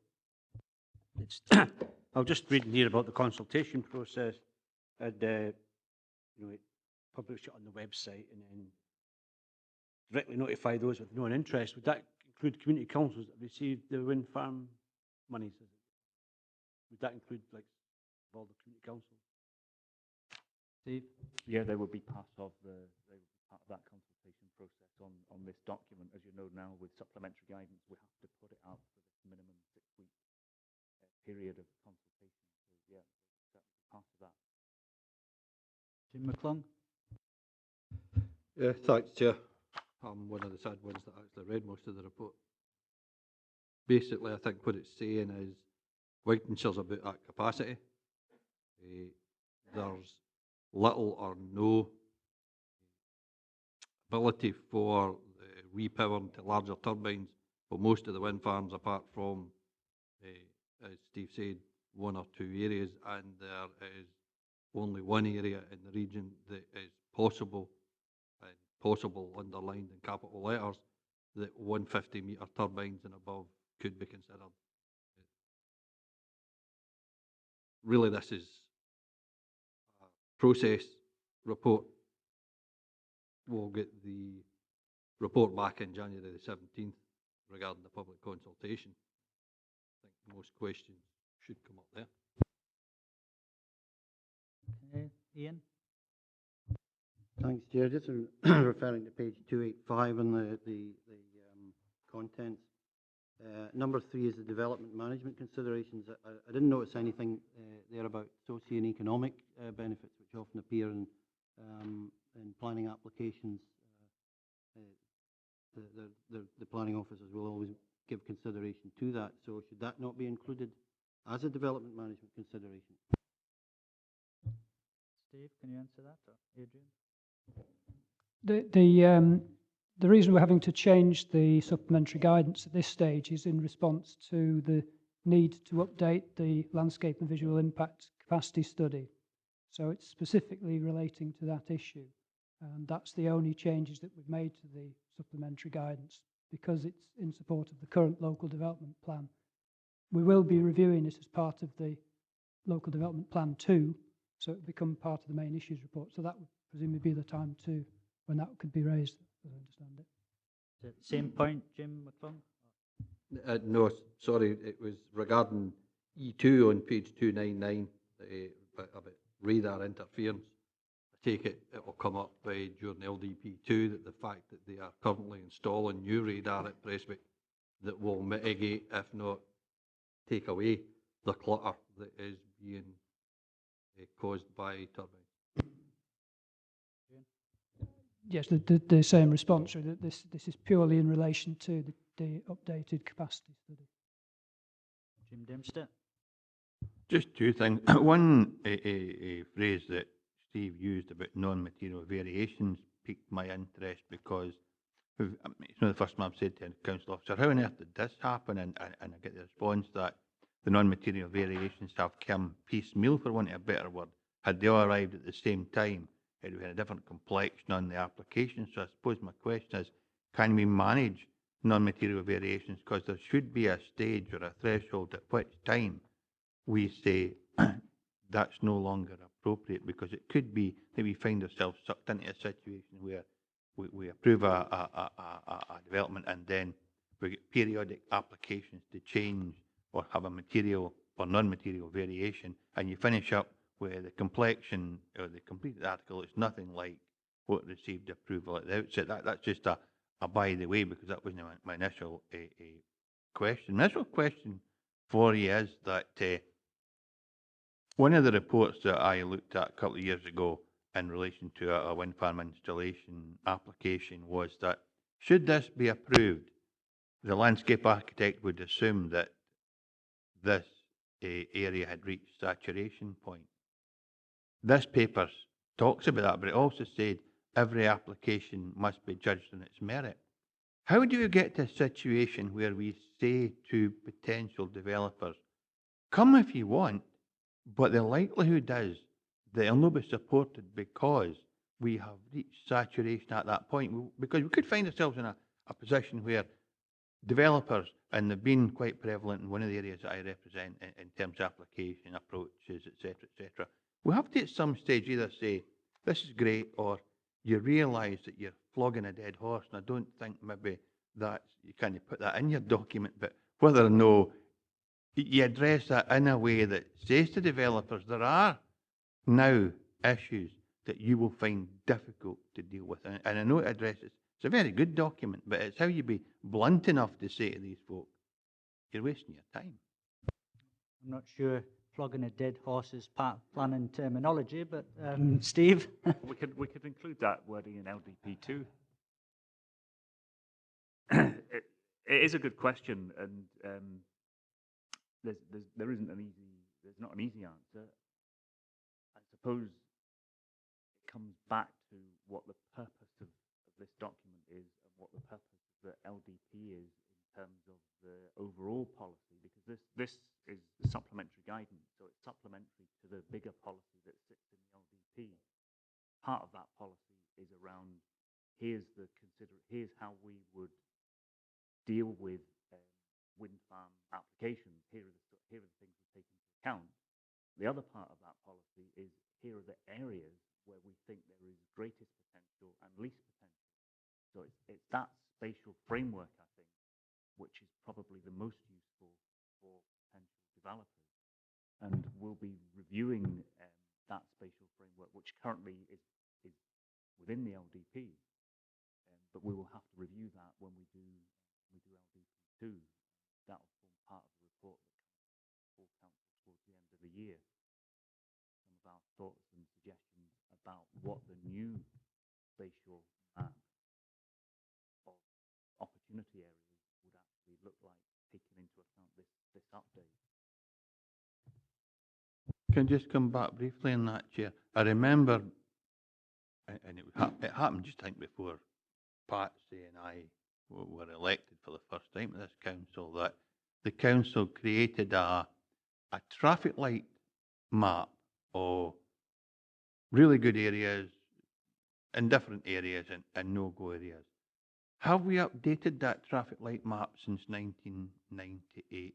or is it still the original one? Because clearly that is the first port of call, and that's a very strong indicator of what kind of reception applicants might get when they arrive at council headquarters. Yes, Steve. Yeah, I mean, Chair, the simple answer is yes, we have. That map that you're referring to, I think, was part of the old structure plan. And when we produced the LDP, that was place the old structure plan, and the spatial map, the spatial framework that now sits within the LDP is the current version of that, and it does include, if you like, some form of traffic light system. It does identify areas of potential opportunity and areas where there are significant constraints. Those are kind of red and green areas, and then there are areas which are white where we merit. But the idea behind that is to guide developers towards the most appropriate. But yes, it has been updated. We will update it again as part of LDP2. The other thing to say with that map is that it very much follows Scottish Government guidance. And they're quite prescriptive about the approach that we take, the methodology that we use to produce that map. They're extremely prescriptive about that.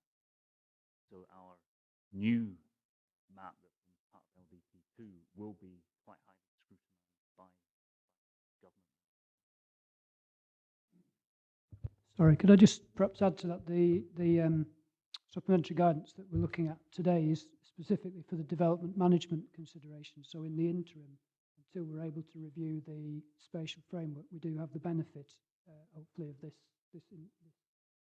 updated report. Can I come in with a throwaway line in that, Chair? Not another throwaway. I sometimes You know wish what? you would just I throw like them throwaway away, line. not bother mentioning As them. long as he's not flogging a dead horse. It's much the same thing, and it's really trivial, but in one of the smaller maps, we have figure 5, the farm landscape capacity study, and it talks about regional scenic areas, and you've got Thornhill Uplands. I thought Thornhill was a regional scenic area, and it was part of the Southern Uplands. I didn't realise it was specifically identified as Thornhill Uplands. It's just because they'll go into these will go into the public domain, and you maybe finish up confusing everybody because Thornhill folk will know whether they're a regional scenic area or an upland area. The map, the yellow banding is described as regional scenic area, but within it, it's got Thornhill Uplands, and I thought it was Southern Uplands and Thornhill Regional Scenic Area. But I pass it over to you. If you could give me the page reference in the document, then we'll check it before. It's page 372 in the little map that was passed to us, the coloured one I have in front of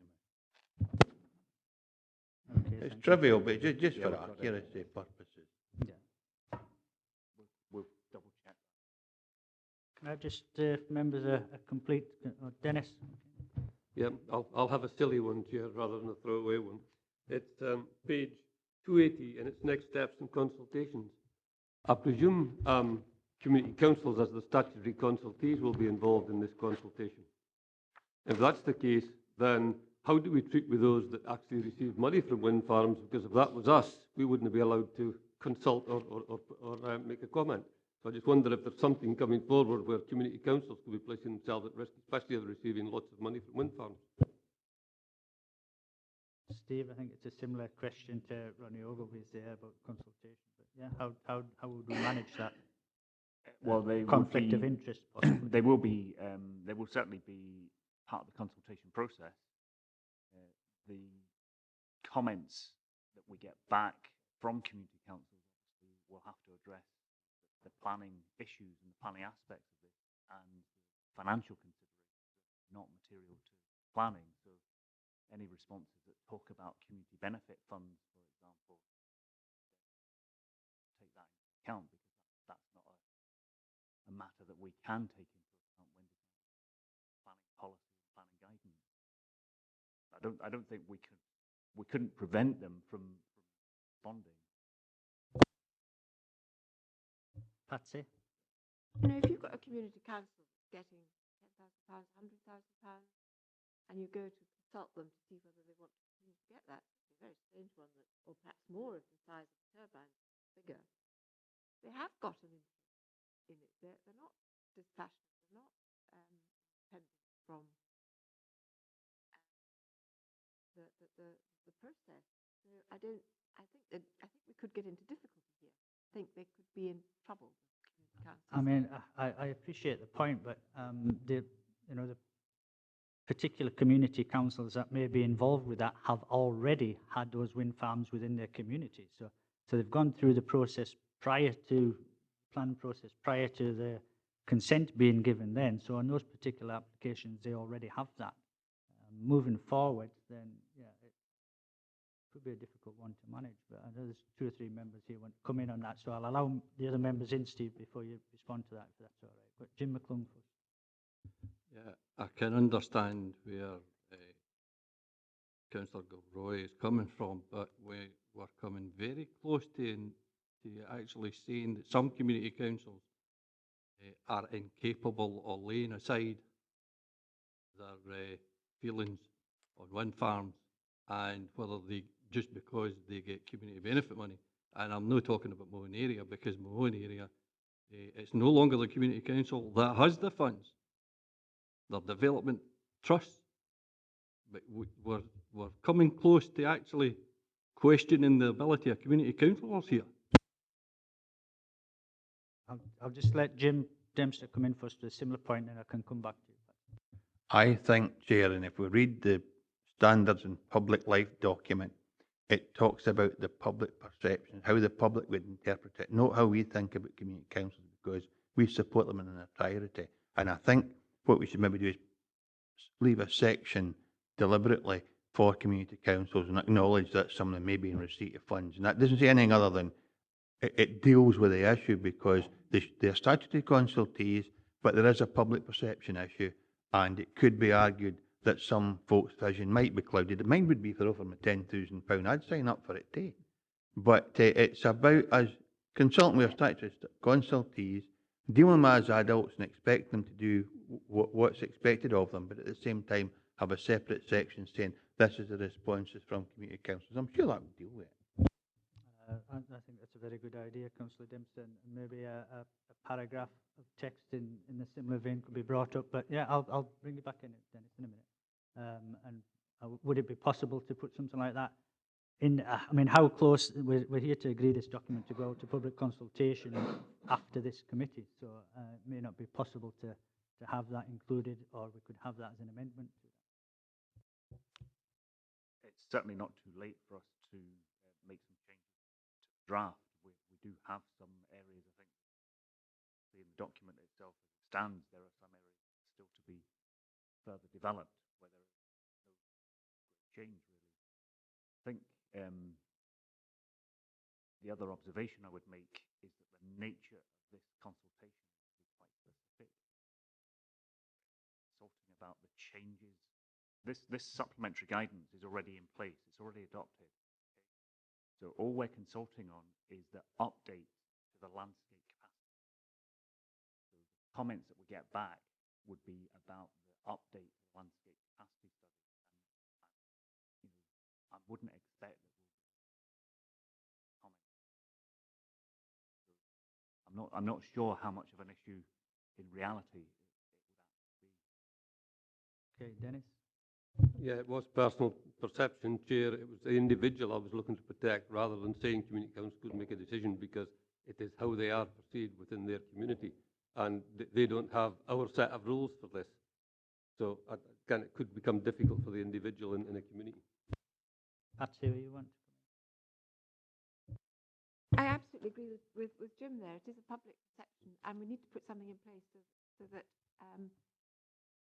that community councils are accountable a bit as well. You know, that they are elected, they are an official body, they are an official consultee, so they do have responsibilities, and people in their communities would expect them to be like that. And even if they just say that at the beginning of the meeting that yes, we receive X amount of money from there, but we're going to look at this in a completely independent light. But we need to help them protect themselves.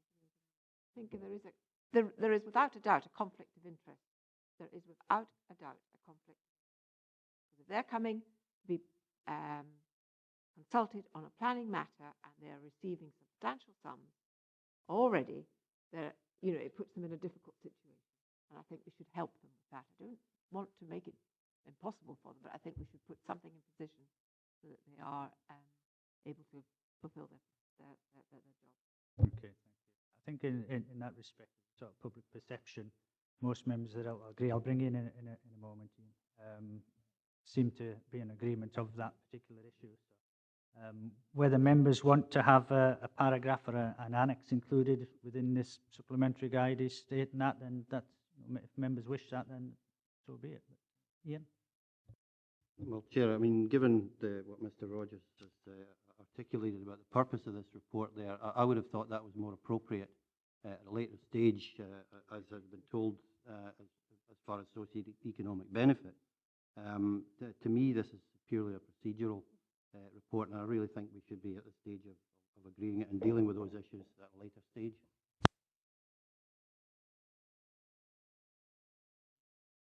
Okay. Can I just throw in some food for thought, Chair? Not a throwaway line this time. No throwaway line, no. Okay. You might find that people in my ward, although the professional view is that landscape reach capacity, that people in my ward or community councillors in my ward find that there might be room for one more.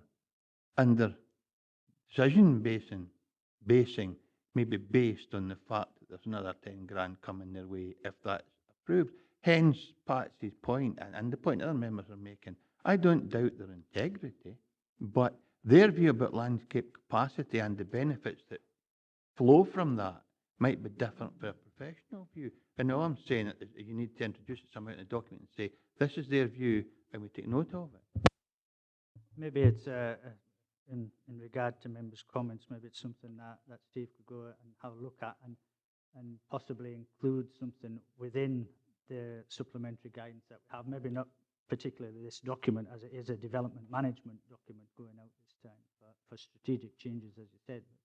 Obviously, from members' concerns here, protecting the community and public perception, then we may have to look at coming up with some form of words that will be included in a document somewhere along the line on that. Chair, I think the issue is related to the consultation process, and I'd be quite happy for us to speak with our colleagues in the Communities Department, support community council, to see if there is some form of wording or statement that we could put out with this, rather than putting it in the document, to put it with the consultation that goes out to say, members have raised this issue, could you please bear this when considering and responding to the document? That's it. I think it's a governance issue, and I think it should go to Rona. Alistair, any comments?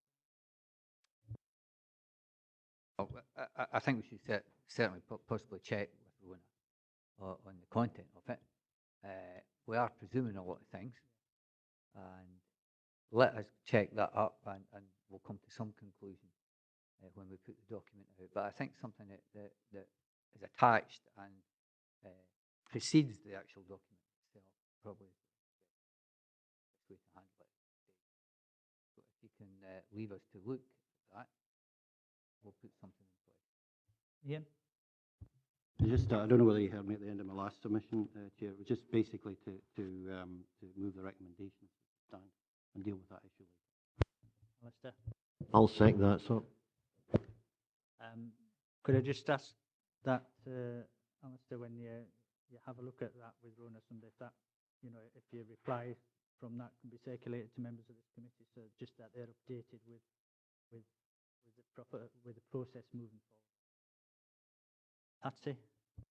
Well, is that a different? I don't think we can just accept the recommendations as they are. I think we've had quite a good discussion here. We've got concerns. This is what this is all about. We're reviewing an update of the local development plan, and we're here to take points forward, and that's one of the points that have come up, and I think we have to have it in the minutes. But this is a document that's going out to public consultation and will come back to this committee for approval. So but who are you consulting with? you're going to the go out public. to community councils. They need to know. This is the whole point. They need to know what their responsibilities are and how it's dealt with. You know, otherwise you're going to have to consult again. I mean, now is the time to get it right, if I'm being honest. And that's why it's here. I mean, if it's here and we can't change it, what's the point of bringing it to committee?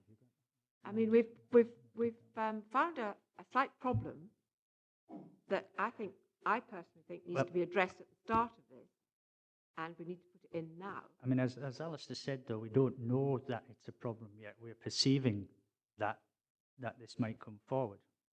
We have no evidence that it will be an issue moving forward at this stage. Until maybe it's something that out of the public consultation of this document going out, there will be responses with a similar theme, and that's the time that we could pick it up when it comes back to this committee to be agreed to go out to Scottish Government for approval. Alistair? Chair, I understood from the discussion we would have a paragraph introduced guidance, and we're going to consult with Ronex to check the government to get that right. Is there an alternative proposal that we don't wish to do that? Or are we approving the recommendations and we are going to do that anyway? I suggest if there's a motion to put forward the recommendations as they stand, I would like to do an amendment to the recommendations as they stand with what the director has just said. Do we actually need to go to an amendment to that, or can we agree that the recommendations, as Councillor Dick has put a motion towards, going forward as a document, but with a preemptive paragraph once we've checked with the legal team? Councillor McClung? I'm not exactly sure what the amendment is actually going to say. It's quite plain that that we're being asked to put out to public consultation is actually the landscape capacity study. It goes out to public consultation. By law, all community councils, whether they receive wind farm benefit money or not, are statutory consultees. We are going to be trading a very fine line if we're going to put a qualification on any submission that any community council wants to put in, whether it's for or against. I'm not. That is not what my No, amendment is. I My don't amendment quite think was that's what for Patsy taking was legal meaning, advice. though. Patsy was just... Jim Dempster? Chair, I have confidence that our officers will get this right. I'm no fussed about putting up alternative proposals, etc., etc. However, I would say if officers, after this discussion, feel they want to put a note in a document somewhere saying, bear in mind you have a responsibility that goes beyond a few pounds, then I'm comfortable with that. If you decide you don't need to do it, that's fine as well. There is no inference, certainly on my part, that community councils will fail. It was a mechanism to try and ensure that they were protected. That was the discussion. So I'm confident officers will do the right thing. If there are a few words stuck in a document, I don't have a problem with that. That reminds people of the responsibilities, because we would be reminded of ours, and in fact, so are community councils now.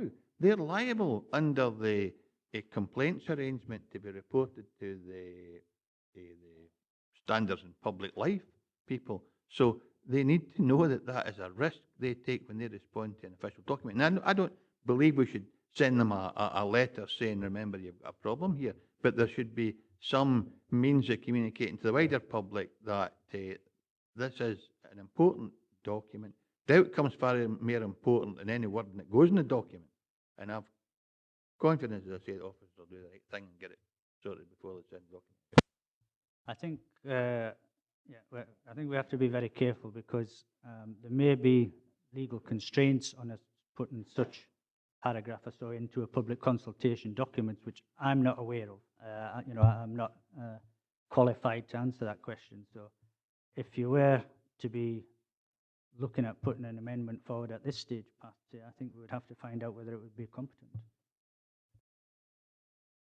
I would like to put forward an amendment, and it's on the wording that Mr. Speedy has given us, that he will take it forward, take governance advice, and do the appropriate thing. But if this comes back to bite us, we need to have something in the minutes to show that we had this discussion and that we took it on board at this.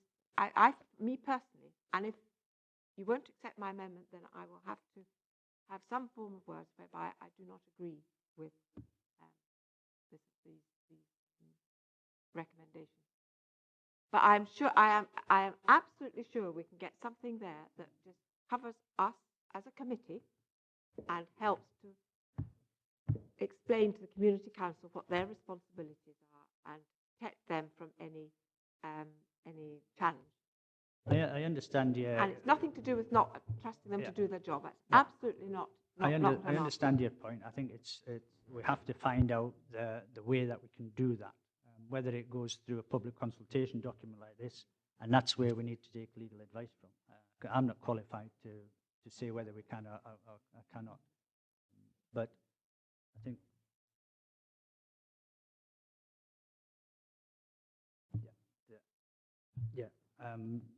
just some quick governance advice to say that it could be that we could go with the recommendations and have an action note in the minutes to take that to legal with the words that Alistair will draw up to that to see if it would be possible. Then that would just be as an action note in the minutes. I think if we've got something in the minutes, so that when we look back, we can see that we did do that, then I am happy with that.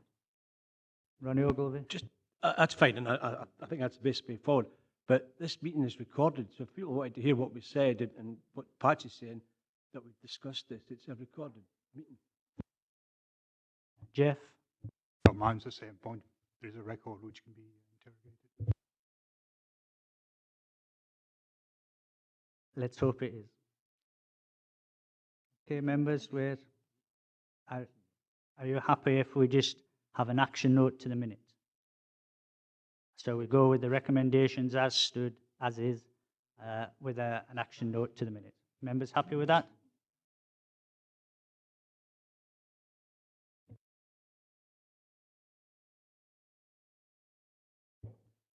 Okay, so we can go to the recommendations and we will take an action point noted in the minutes.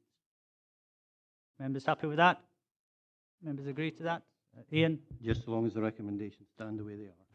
Yes, recommendations as they stand is what we're going to accept now, and there'll be an action note put in the minutes for the director to go and speak to legal to see how best to cover that particular issue. Okay, thank you. Let's take you on to item 16. I have no further business for this committee at the moment. Can I, item 17, local government Scotland.